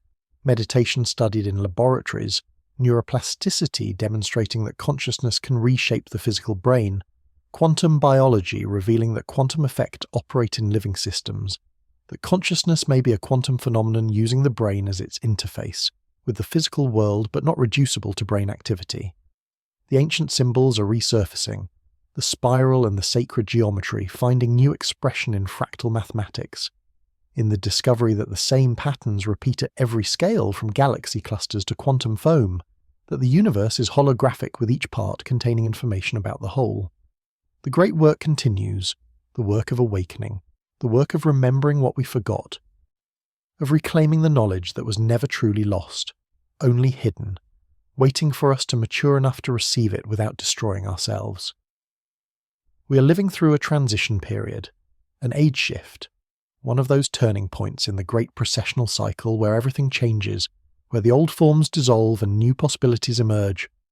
The challenges we face, environmental collapse, technological disruption, social fragmentation, these are not random catastrophes but birth pains, the inevitable difficulties of transformation, of moving from one state to another, from one age to the next. The ghost civilization watches, or rather we watch ourselves, because we are them, their descendants, their reincarnation in modern form, and the knowledge encoded in our DNA, in our myths, in the monuments they left, is activating now, responding to the need, providing exactly what we require to navigate the transition successfully. The awakening is happening spontaneously across the planet. People from every background, every culture, having experiences that break through the materialist paradigm, that reveal the deeper nature of reality, that reconnect them to the ancient wisdom. Some of these people become teachers, sharing what they have learned, creating new lineages, new schools, new ways of transmitting the eternal knowledge adapted to modern consciousness. Others work quietly, holding the awareness, contributing to the global field of awakening consciousness that is slowly shifting humanity's centre of gravity from fear to love, from separation to unity, from a mechanistic worldview to an ecological understanding that recognises the Earth as a living system and humanity as one organ in that system, not the master but the nervous system perhaps, the awareness, the consciousness through which Gaia becomes self-aware. The monuments are being studied with new eyes, using modern technology to reveal their secrets, discovering that the precision of their construction exceeds what we imagined, that they encode knowledge we're only now becoming capable of understanding, mathematical relationships and astronomical observations and engineering principles that keep expanding the mystery rather than solving it, keep pushing back the date of advanced civilization, keep suggesting that we have been here before, that the rise and fall has happened multiple times, that the cycle continues. The genetic research is revealing our hybrid nature, the mixture of different human lineages in our ancestry, the presence of genes that we did not evolve naturally, but that were transferred from other species, viral DNA incorporated into our genome, suggesting that our evolution was not a gradual process but punctuated by jumps, by interventions, by events that suddenly accelerated our development. Some researchers speculate about genetic engineering in deep antiquity, about the ghost civilization possessing biotechnology, using it to enhance their own capabilities, to create the hybrid vigour that allowed them to survive the catastrophe and to seed the cultures that followed. This is speculation, but it is grounded in the undeniable fact that something strange happened in human evolution, something that makes us different from every other primate, something that gave us language and abstract thought and the capacity for civilization, and that something happened relatively recently, within the time frame of the ghost civilization's existence. We are approaching the end of another cycle, and the beginning of a new one, and the signs are all around us for those who know how to read them.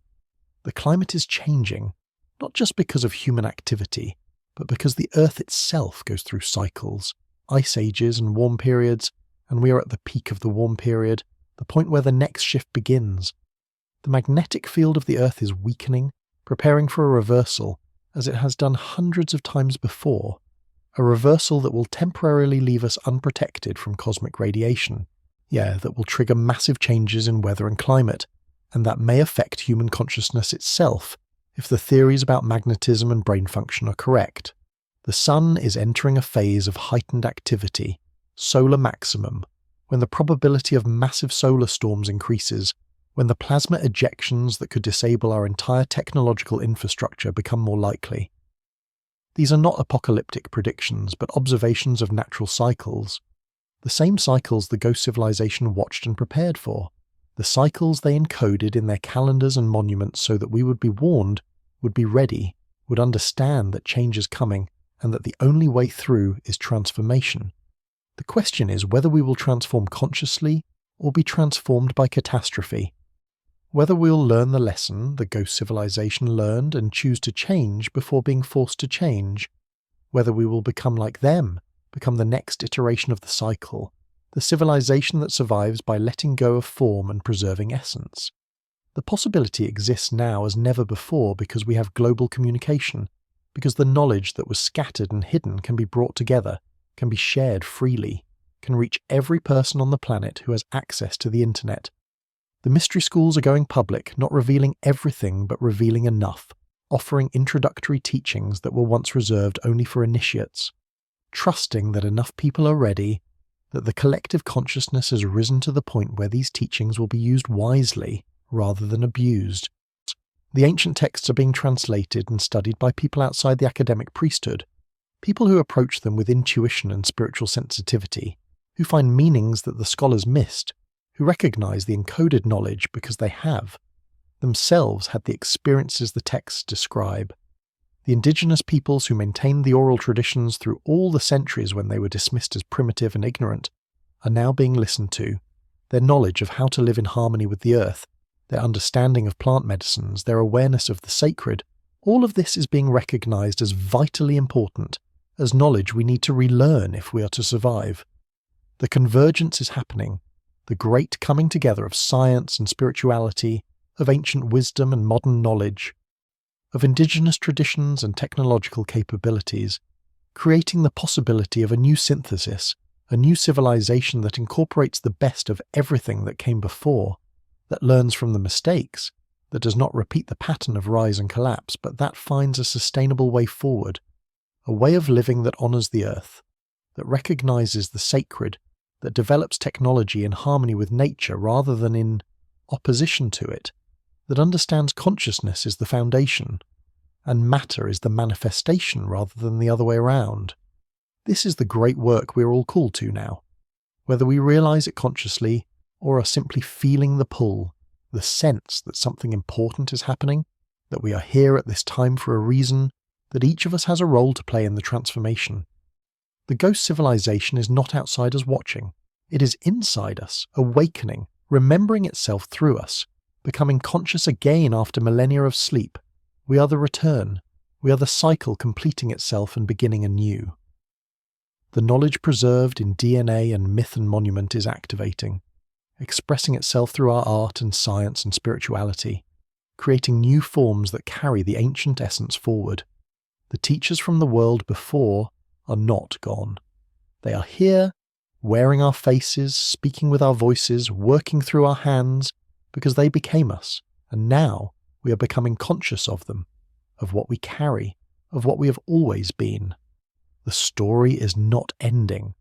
The story is reaching the point where everything that has been separate begins to come together, where the fragments reunite, where the scattered pieces of the Ghost civilization reassemble not in the old form but in something new, something that has never existed before.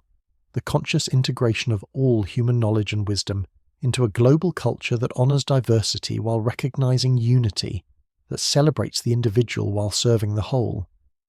The mission of the Ghost civilization was never to dominate or control, but to preserve and transmit, to be guardians of knowledge, stewards of wisdom, midwives of consciousness evolution.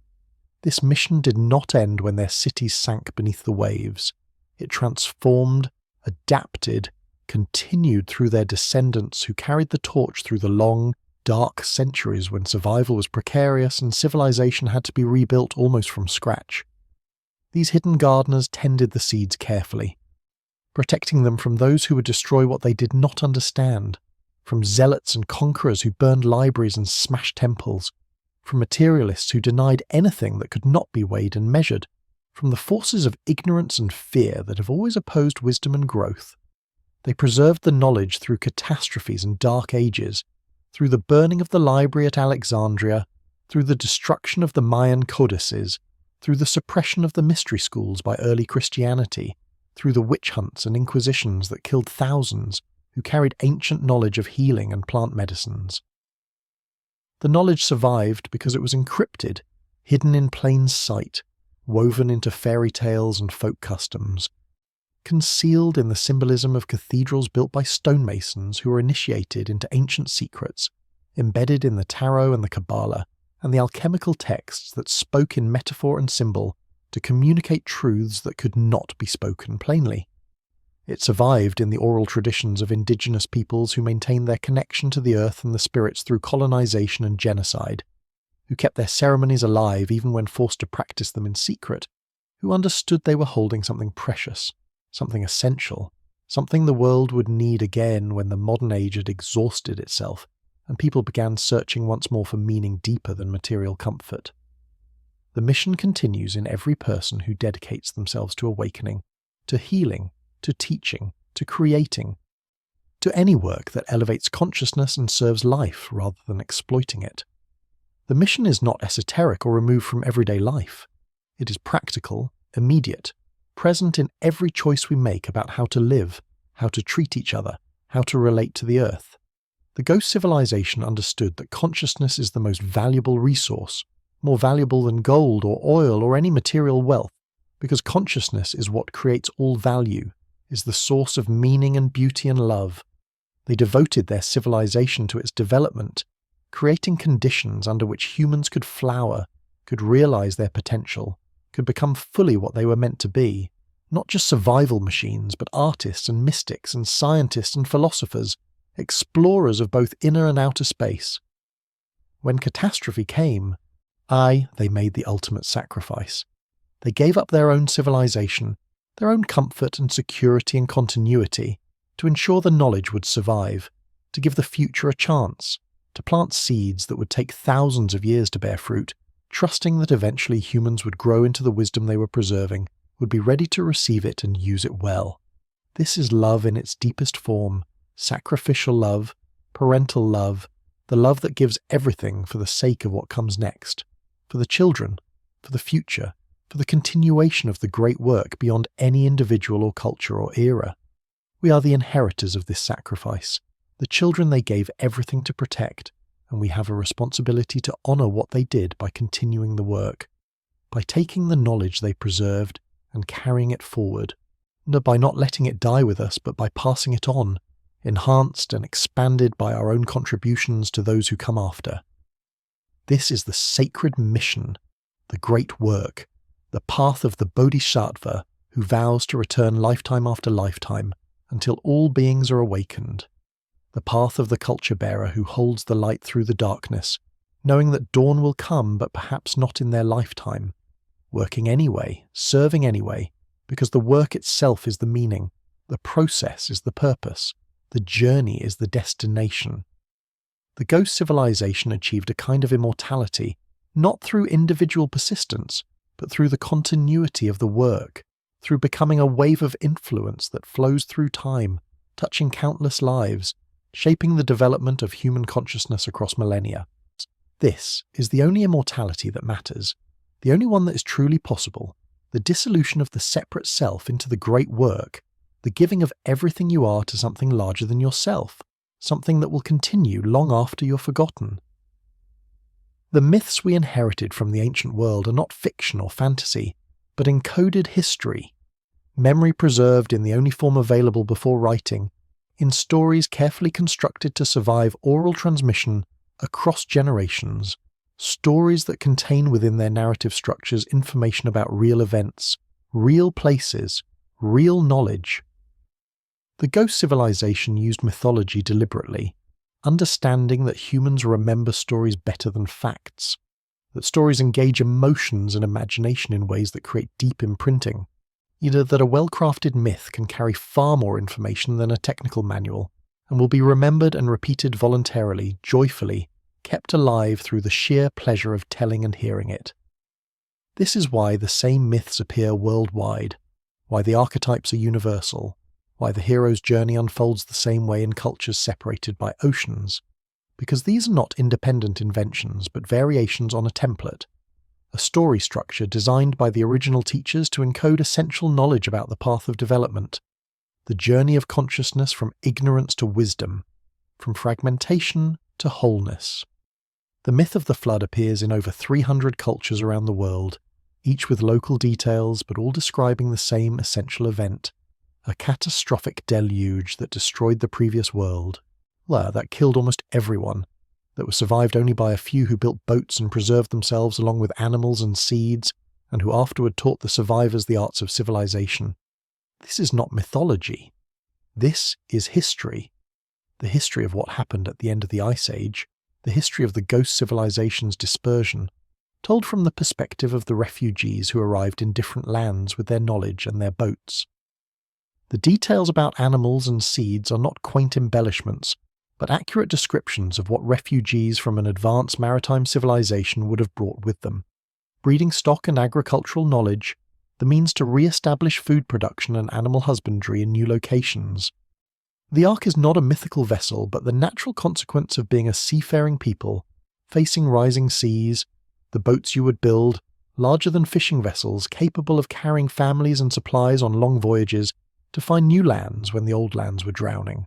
The Golden Age, the time before the catastrophe when the gods walked the earth and everything was easier, when people lived in harmony and knowledge was abundant. This appears in Greek mythology as the age of Cronus, in Hindu tradition as the Satya Yuga, in Chinese thought as the age of the sage emperors, in Norse legend as the time before the First War when the Aesir and Vanir lived together in peace. These are not fantasies about an imaginary past, but memories of the ghost civilization, the mature stable culture that existed for thousands of years during the Ice Age, that had solved the basic problems of survival, and so had leisure for art and science and philosophy, that developed high culture and accumulated knowledge across many generations. The Golden Age ended with the catastrophe, and the survivors remembered it with longing and sorrow, told their children about the world that had been lost, and those children told their children, and the memory persisted but transformed into mythology, into a sacred time at the beginning of the world, time before time, because the catastrophe was so total that it felt like the end of everything, like the death of the world, and what came after was a new world, a different world, a diminished world. The culture heroes, the divine teachers, appear in every mythology with remarkably consistent characteristics. They come from across the sea or from the sky or from the underworld, meaning from elsewhere, from the lost world. They are taller, more beautiful, more knowledgeable than ordinary humans. They teach agriculture, writing, astronomy, medicine, law. They establish temples and rituals. They marry local women and establish dynasties. They eventually depart, promising to return when they are needed again. Or they die, but leave instructions to continue their work, to maintain the knowledge. This is not mythology.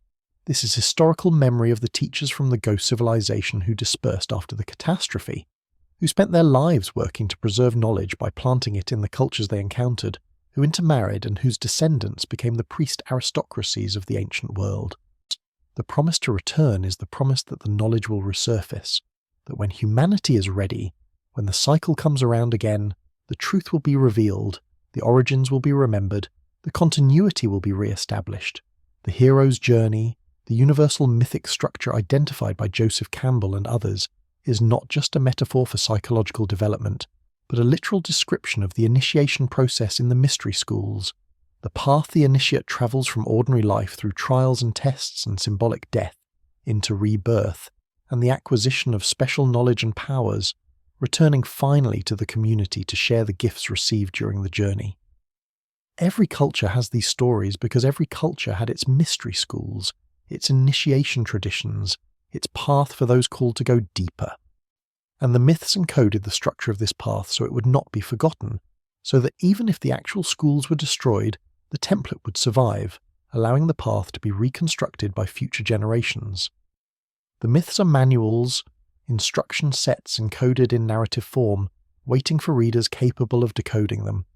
capable of recognizing that the external adventure of the hero is actually describing an internal journey, that the monsters and helpers and magical objects are symbols for psychological and spiritual realities, that the whole thing is a map of consciousness showing the territory that must be traversed to move from one state of being to another.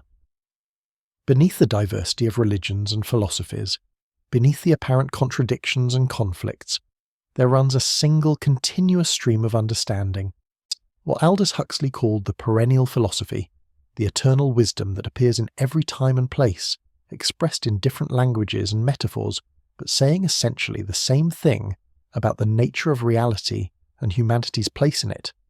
This is not coincidence. This is inheritance. This is the core teaching of the ghost civilization, the gnosis that was transmitted through the mystery schools, that was expressed in the Vedas and the Upanishads, in Taoism and Buddhism, in the teachings of Pythagoras and Plato, in Christian mysticism and Sufism, in the Kabbalah and Hermeticism, in every esoteric tradition that has ever existed. The teaching is simple in essence, but profound in implication. Consciousness is primary. The material world is a manifestation of consciousness, not the other way around. The individual self is not separate from the universal consciousness, but is a temporary individualized expression of it, a wave on the ocean, and the goal of life is to realize this, to wake up to what you really are, to recognize your true nature as infinite eternal awareness temporarily pretending to be a limited mortal being. This realization, called enlightenment, awakening, liberation, gnosis, depending on the tradition, is not a belief or philosophy, but a direct experience, a seeing through of the illusion of separation, a recognition that is immediate and certain and life-transforming. Once you have seen it, you cannot unsee it. The separate self is recognized as a construction, a useful fiction for navigating physical reality but not the ultimate truth. Fear dissolves because there is no separate self to die.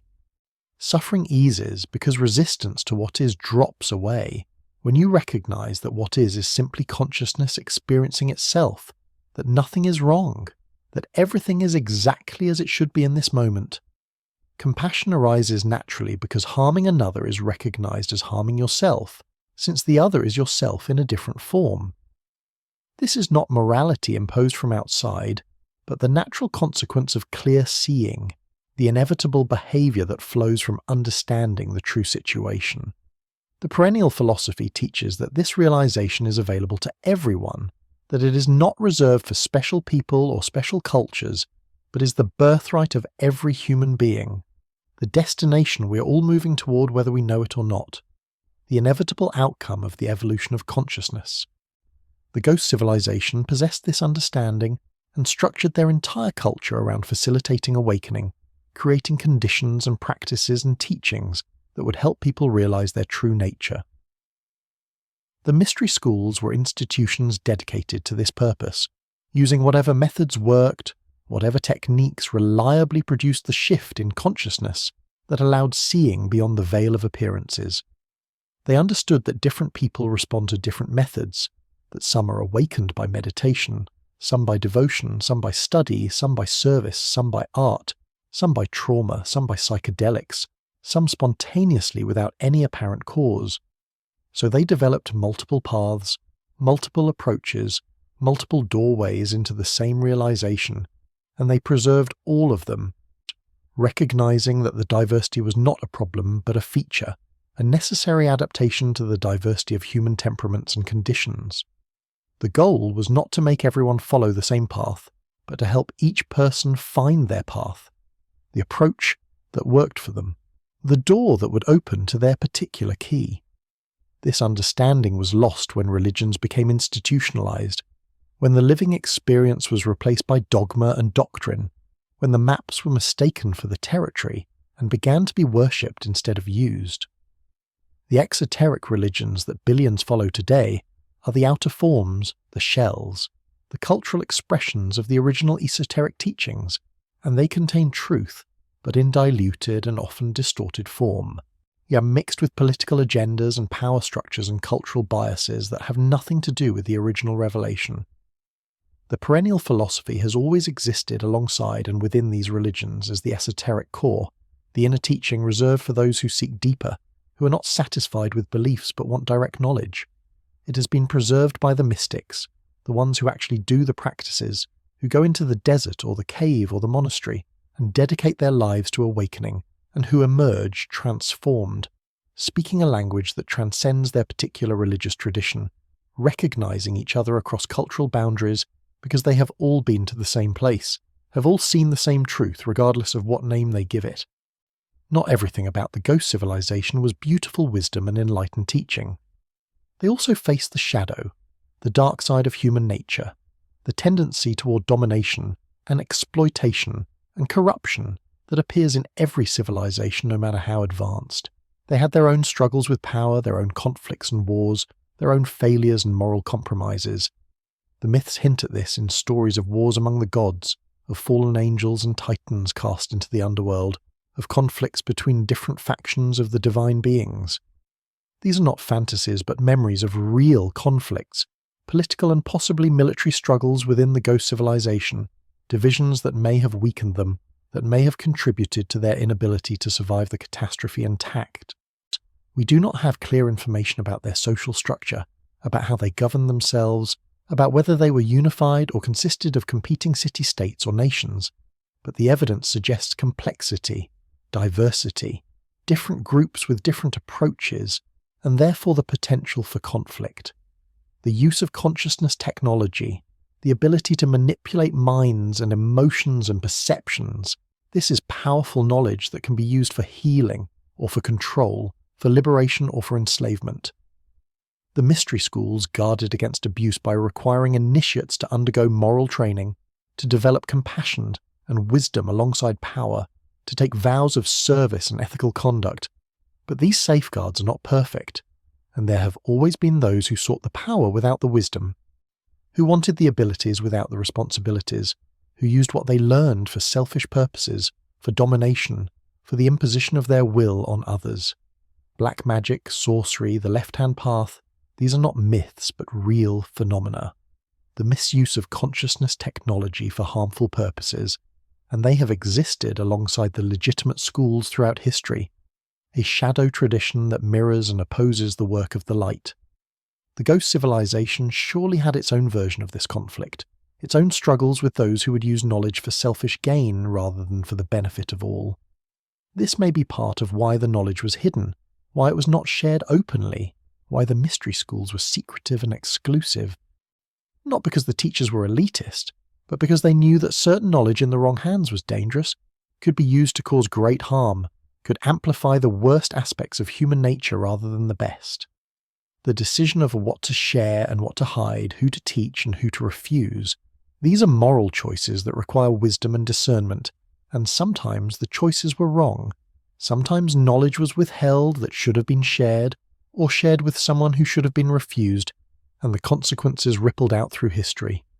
The suppression of knowledge by religious and political authorities in later ages, the burning of books and persecution of teachers, while terrible and harmful, may have had some of its roots in legitimate fear, in the memory of what happens when powerful knowledge is misused, in the desire to protect people from forces they are not ready to handle. This does not justify the suppression, but it may explain some of the motivation behind it, the sense that certain knowledge is dangerous, that not everyone should have access to everything. We face the same issues today with modern technology. Nuclear weapons, genetic engineering, artificial intelligence. These are powerful technologies that can be used for enormous good or enormous harm, and we struggle with how to manage them, how to ensure they benefit humanity rather than destroying us. The ghost civilization faced similar challenges with their consciousness technologies, their psychoactive medicines, their energy manipulation techniques, their understanding of how to influence minds and shape societies. They did not have perfect solutions. They made mistakes. Some of their knowledge was misused, and the consequences were terrible, and those consequences may have contributed to their downfall, may have weakened them at the crucial moment when they needed unity and strength to face the environmental catastrophe that was coming. This is part of the legacy too, the dark part, the warning, the reminder that knowledge alone is not enough, that wisdom and ethics and compassion must grow alongside knowledge, or the result is catastrophe. The ghost civilization learned this lesson at enormous cost, and they encoded the warning into their teachings, into the myths about hubris and the fall, about the dangers of pride and the importance of humility, about the necessity of living in harmony with natural law rather than trying to dominate and control. In our time, now, in these years you are living through, something extraordinary is happening. The seeds planted by the ghost civilization are germinating simultaneously across the planet, responding to conditions that have not existed since the catastrophe, responding to the convergence of factors that create the right soil and sunlight for ancient knowledge to sprout and grow again. The communication technologies that connect the entire world, allowing information to flow freely, allowing people to find each other, to share discoveries, to build on each other's work without needing institutional approval or geographical proximity. This is creating conditions unlike any that have existed before. Conditions where the fragments of knowledge that were deliberately scattered and hidden can be brought together, compared, synthesized, revealing patterns that were invisible when examined in isolation. The individual who studies Egyptian temples and the one studying Mayan astronomy and the one researching Vedic cosmology can now communicate, can discover the commonalities, can see that they are looking at different expressions of the same underlying knowledge. The environmental crisis we face, the climate change and species extinction and pollution and resource depletion, this is forcing us to question the assumptions of industrial civilization, to recognize that perpetual growth on a finite planet is impossible, to search for alternative ways of living that are sustainable over the long term. This search is leading people to study indigenous cultures, to learn from societies that successfully lived in balance with their environment for thousands of years. And in studying these cultures, people are discovering the wisdom that was preserved there, the knowledge from the ghost civilization that was passed down through oral tradition and maintained by peoples who never abandoned the old ways. The modern environmental movement is rediscovering animism, the understanding that the earth is alive and sacred, that all beings have spirit and deserve respect, that humans are not the masters of nature but participants in a larger living system. This was the core worldview of the ghost civilization, the understanding that everything is connected, that the health of the parts depends on the health of the whole. The scientific discoveries of the last century, quantum mechanics and relativity and systems theory and ecology, are revealing a universe that looks increasingly like what the mystics always described, a universe that is interconnected, that is participatory, where the observer is not separate from what is observed, where consciousness plays a fundamental role in the manifestation of reality. The hard boundary between science and spirituality is dissolving, not because science is becoming less rigorous, but because it is penetrating deeply enough to encounter the mysteries that religion and mysticism have always explored from the inside. Physicists talk about non-locality and the measurement problem and the role of consciousness in quantum mechanics, and they sound remarkably like Buddhist monks talking about emptiness and interdependence and the nature of mind. This convergence is not accidental. It is both traditions approaching the same truth from different directions, using different methods but arriving at compatible conclusions, and the ghost civilization would recognize this convergence because they never separated science and spirituality. They saw them as aspects of a unified understanding. The explosion of interest in meditation, yoga, psychedelics, plant medicines, shamanism, energy healing, all of these practices that were marginalized and dismissed by mainstream culture for centuries are now being studied scientifically, validated, integrated into medicine and psychology and education. The consciousness revolution that began in the 1960s and that was suppressed and driven underground in the decades following is resurging stronger and more sophisticated, and are benefiting from both traditional knowledge and modern neuroscience, creating new synthesis forms that combine ancient wisdom with contemporary understanding. The mystery schools are reforming, not as secret societies, but as open educational programs, retreat centers, online communities, making the teachings available to anyone who seeks them, trusting that humanity is ready, that enough people have reached the level of development where they can receive the knowledge and use it wisely. The seeds are awakening everywhere, in every field, in technology and art and science and politics and education, wherever people are asking deeper questions, seeking more meaningful answers, refusing to accept the materialistic paradigm that has dominated modern civilization, insisting that there must be more, that consciousness matters, that meaning matters, that purpose matters. We stand now at a choice point, a bifurcation, a moment where the future is genuinely open, where our decisions and actions will determine which path humanity takes, which timeline we step into. One path leads to collapse, the repetition of the pattern, the catastrophe that destroys civilization and forces the survivors to rebuild from fragments, the cycle continuing as it has continued before, rise and fall, learning slowly across iterations, taking thousands of years to relearn what was known before. The other path leads somewhere new, to a conscious transformation, to a civilization that learns from history, that integrates the wisdom of the past with the knowledge of the present, that deliberately chooses sustainability and harmony, that recognizes the sacred nature of existence and structures society to honor rather than exploit it. This second path is possible now, as it has not been possible before, because we have the communication tools, the scientific knowledge, the historical awareness, and most importantly, the growing number of awakened individuals who see clearly, who understand the situation, who are committed to the work. The choice is not made once at some dramatic moment, but is made continuously, in millions of small decisions, in how you live your daily life, in what you pay attention to, in what you support with your money and time and energy.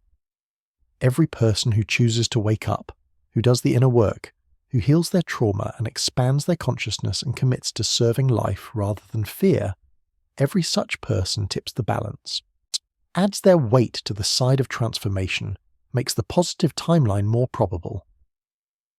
The ghost civilization understood this. They knew they could not save their civilization in its physical form, but they could save the essence, could plant seeds, could influence the probability field of the future by their choices in the present. We have the same opportunity now. We cannot prevent all suffering, cannot avoid all difficulty, but we can influence the trajectory, can make the transition less chaotic, can preserve more knowledge, can help more people awaken so that what emerges on the other side of the transformation is genuinely new and better, rather than just a repetition with minor variations. The awakening is happening, is undeniable, is visible in the growing number of people who are questioning the dominant paradigm, who are seeking alternatives, who are experimenting with new ways of living, who are building communities and creating art and developing technologies that serve life rather than profit. It is visible in the mushrooming interest in ancient wisdom, in the popularity of books and documentaries and podcasts exploring consciousness and spirituality and the mysteries of the past. It is visible in the return to the land, the young people choosing to farm organically, to live simply, to trade their careers in corporations for lives of meaning and connection. It is visible in the social movements demanding justice, demanding sustainability, demanding that we do better, that we become what we are capable of being rather than settling for what has been. Every one of these is a seed germinating, a manifestation of the ghost civilization's influence. The knowledge they preserved activating in response to the need, providing exactly what is required at exactly the right time. But awakening alone is not enough. Awakening must lead to action, to the actual hard work of transformation, of changing systems, of building alternatives, of healing the damage that has been done, of creating the structures and institutions and technologies that embody the new understanding. This is the great work of our time, the continuation of the mission that the ghost civilization began so long ago. We are not starting from scratch. We have their knowledge, their wisdom, their example. We have the benefit of all the mistakes that have been made, all the lessons that have been learned, all the experience that has accumulated across thousands of years. We have capabilities they could not have imagined, technologies that allow us to do things that would seem like magic to them.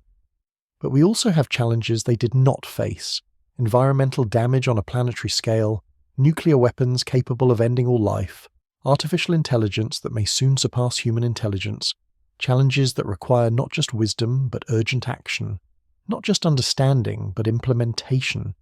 The choice is yours, is everyone's, is made new each moment. Will you stay asleep or will you wake up? Will you serve fear or will you serve love? Will you take the easy path of distraction and comfort or the hard path of growth and service? Will you be a passive consumer or an active creator? Will you believe the story that you are small and powerless? Or will you claim your true nature as an expression of infinite consciousness with unique gifts to offer? The ghost civilization cannot make this choice for you. They can only provide the knowledge, the tools, the inspiration, the reminder of what is possible. You must do the work. You must walk the path. You must become the change you wish to see. This is your time, your opportunity, your responsibility, and also your joy, your purpose, your deep satisfaction that comes from living authentically, from giving your gifts, from being part of something larger than yourself, from knowing that what you do matters, that your life has meaning, that you are contributing to the great work that spans the ages. If we succeed, if we navigate the transition successfully, if we create a sustainable civilization that honors the earth and develops consciousness and continues the great work, then we will become the ghost civilization for future ages. We will be the ancestors who preserved knowledge through catastrophe, who planted seeds that grew into something beautiful, who made the sacrifices necessary to ensure the future had a chance. Our time will be remembered as a turning point, the age when humanity grew up, when we transitioned from unconscious exploitation to conscious stewardship, when we recognized our place in the cosmos and accepted our responsibility. The stories told about us will merge history and myth, will preserve the essential truth while losing many of the mundane details, will remember the struggles and the heroes and the moments when everything hung in the balance and the right choice was made. We will live on in the genetic memory of our descendants, in the culture they inherit from us, in the technologies and arts and wisdoms we pass forward, transformed by their contributions but still carrying our essence, our choices, our love.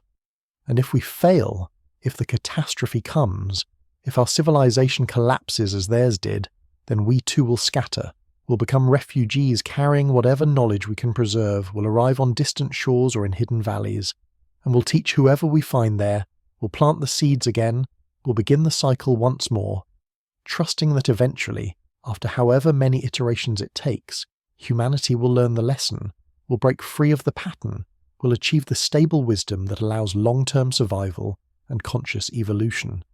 Either way, we are part of the story, part of the unbroken chain reaching back to the first awakening and forward to the ultimate fulfillment of the human potential. Either way, what we do matters. Our choices have consequences that ripple through time.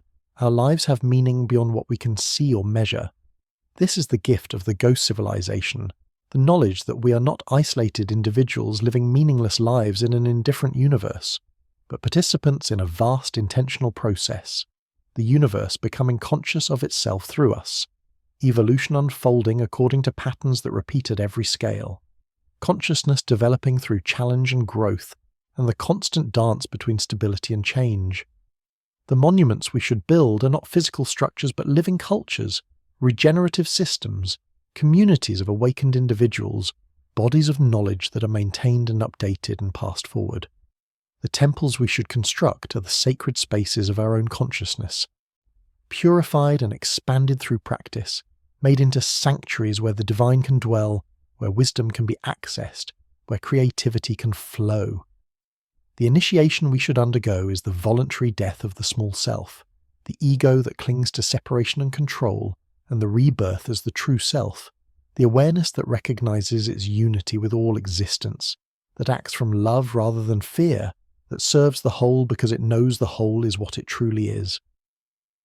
This is the path the ghost civilization walked, the path they mapped for us, the journey from ignorance to wisdom, from fragmentation to wholeness, from suffering to peace.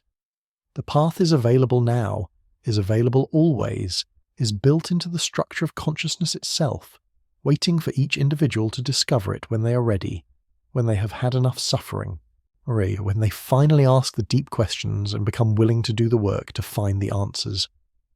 The concept of eternal return appears in many spiritual traditions, the understanding that time is not a straight line but a circle or spiral, that what has been will be again, that the same patterns repeat but at different levels, that history rhymes even if it does not precisely repeat. The ghost civilization knew this. They understood deep time, cosmic cycles, the way everything that exists goes through phases of manifestation and dissolution, expansion and contraction, birth and death and rebirth. They saw their own civilization as one cycle in an endless series, knew that they had inherited knowledge from predecessors even more ancient than themselves, that the chain stretched back beyond memory, beyond the reach of any record,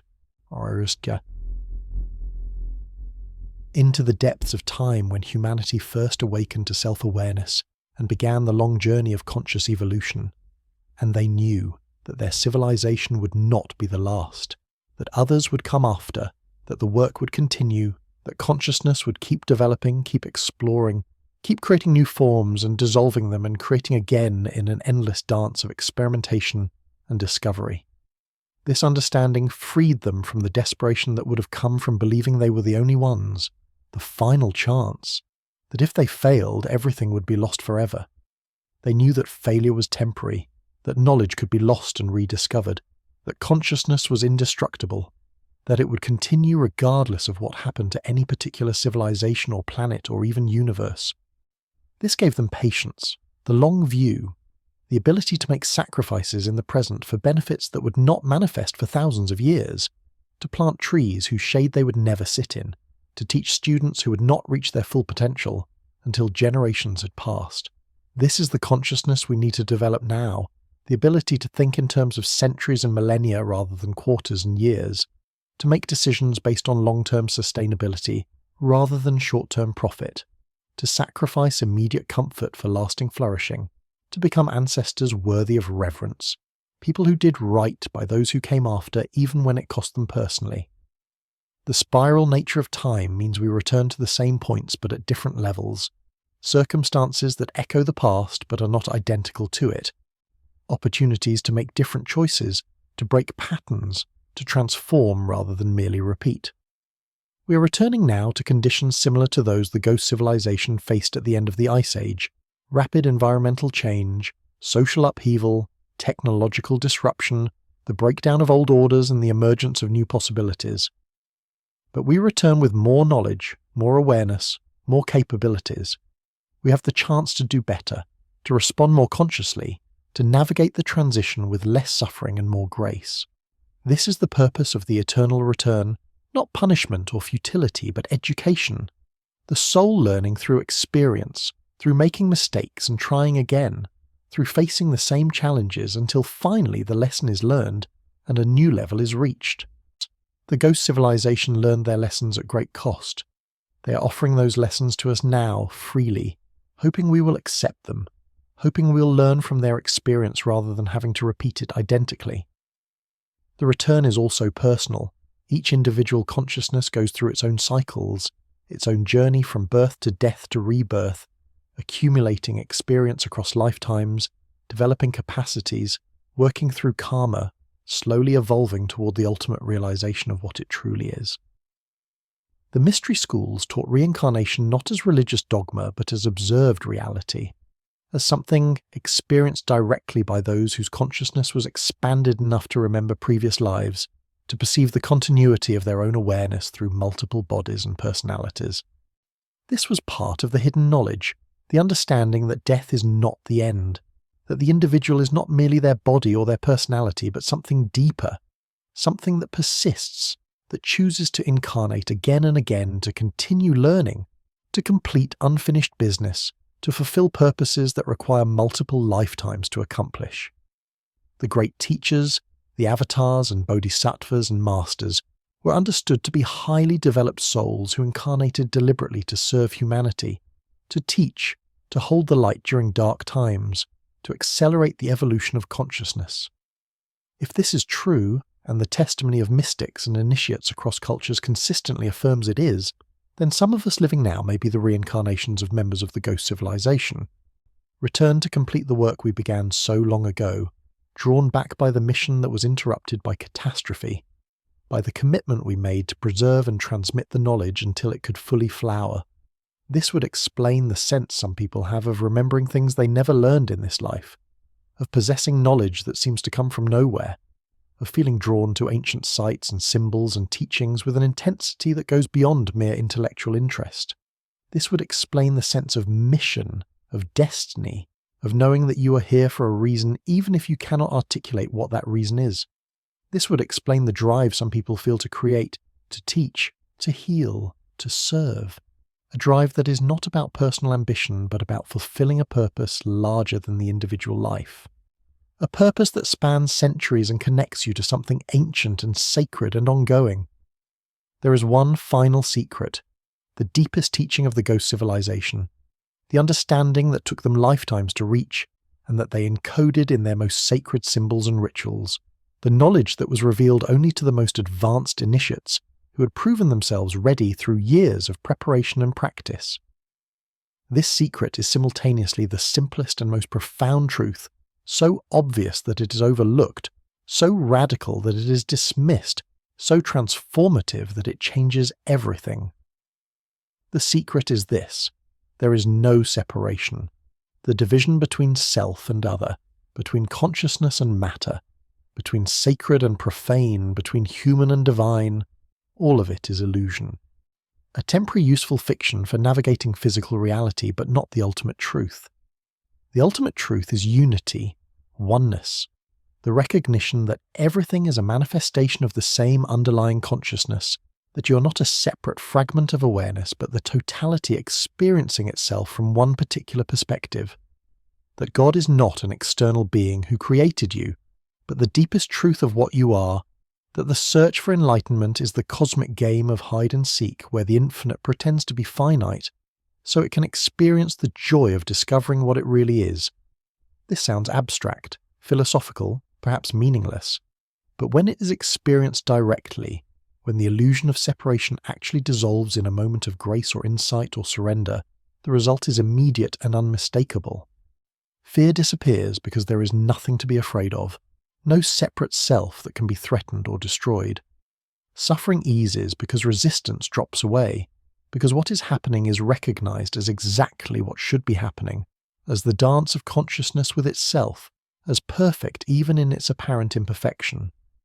Love flows naturally, effortlessly, because the other is recognized as yourself, because service and self-interest become the same thing when you understand that there is no self separate from the whole. This is not a belief that can be adopted or a concept that can be understood intellectually.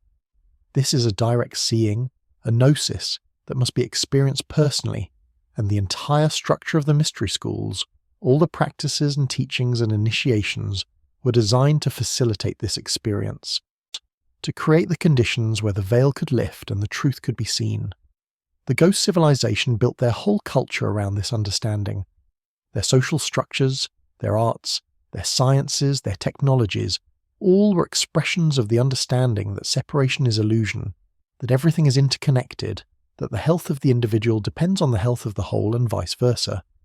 They did not have the ecological and sustainability problems we have because they never made the mistake of thinking humanity was separate from nature, that resources could be exploited without consequence, that the earth was dead matter to be used rather than a living being to be respected. They didn't have the psychological problems we have, the epidemic of depression and anxiety and meaninglessness.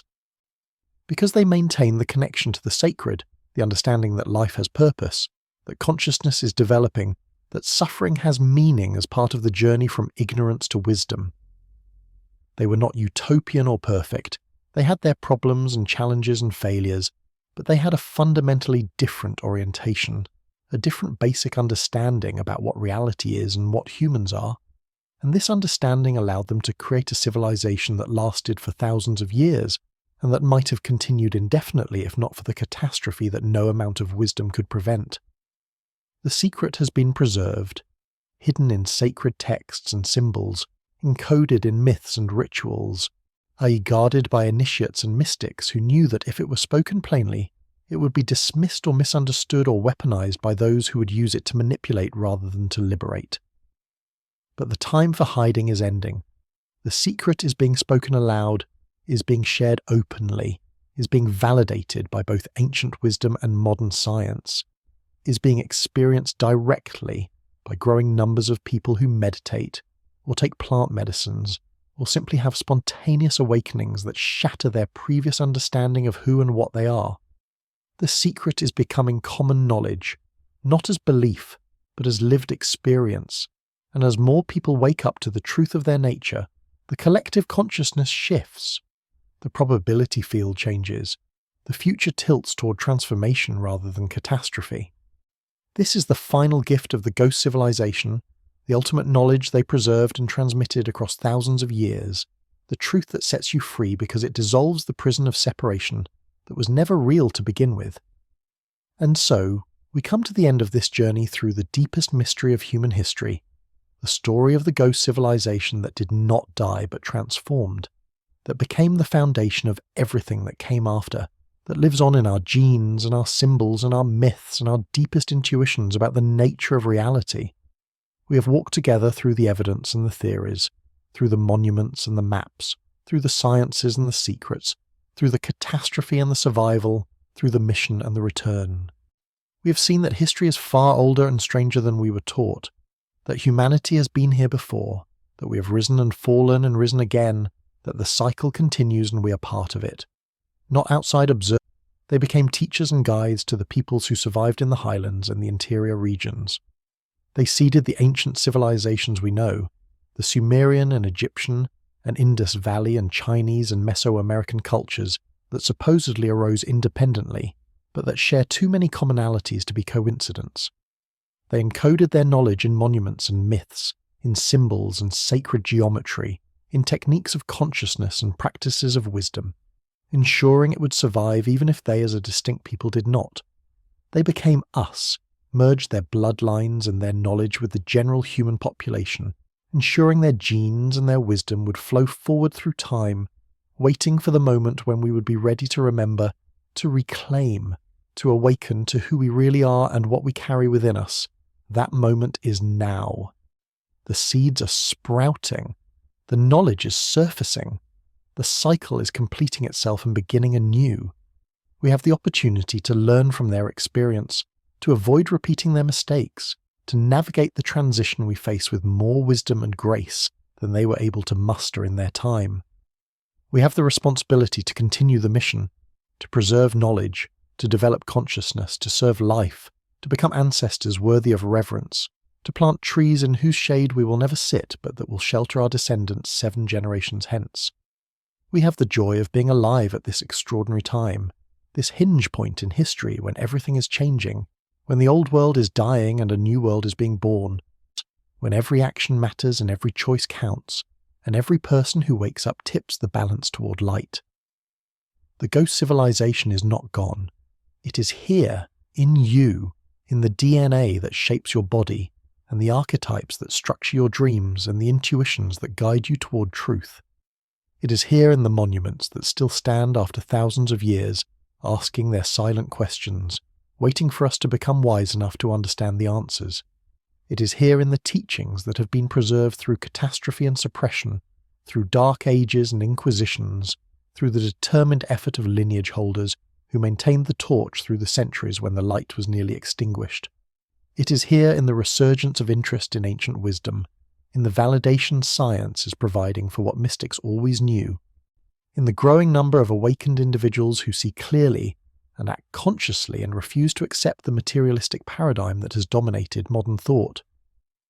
The story never ends because consciousness never ends, because the great work continues from age to age, because each generation takes up the mission and carries it forward in their own way, with their own contributions, because we are all part of one vast unfolding process, the universe becoming aware of itself, consciousness evolving through experience and challenge and growth.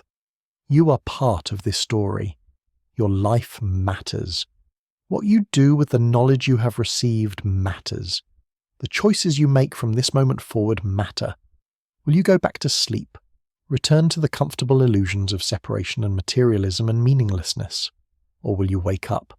Will you claim your heritage as a descendant of the ghost civilization?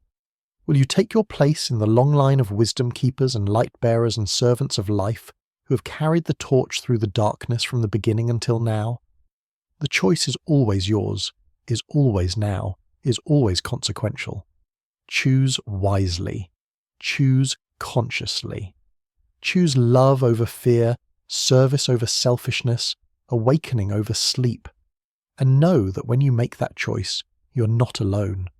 You're supported by the ancestors, by the teachers visible and invisible, by the entire lineage of the awakened ones who have gone before, and who are cheering you on, willing you to succeed, knowing that your success is their success because there is no separation, because we are all one consciousness exploring itself through infinite forms, and your awakening is the awakening of all. Rest now. Let these words dissolve into your dreams. Let the story of the ghost civilization merge with your own story. Let yourself feel the connection to something ancient and vast and sacred that has been waiting for you to remember it, that has been calling to you your whole life through beauty and mystery, and the aching sense that there must be more to existence than what appears on the surface. There is more, there has always been more, and it is yours to discover, yours to embody, yours to share with others who are ready to hear. The ghost civilization did not die. They changed form. They became you. Now wake up and remember what you really are, what you have always been. Yes, what you can never stop being no matter how deeply you sleep. Wake up and continue the great work. Wake up and be the light. Wake up and live the truth that sets you free. The story continues, and you are its next chapter. Write it well.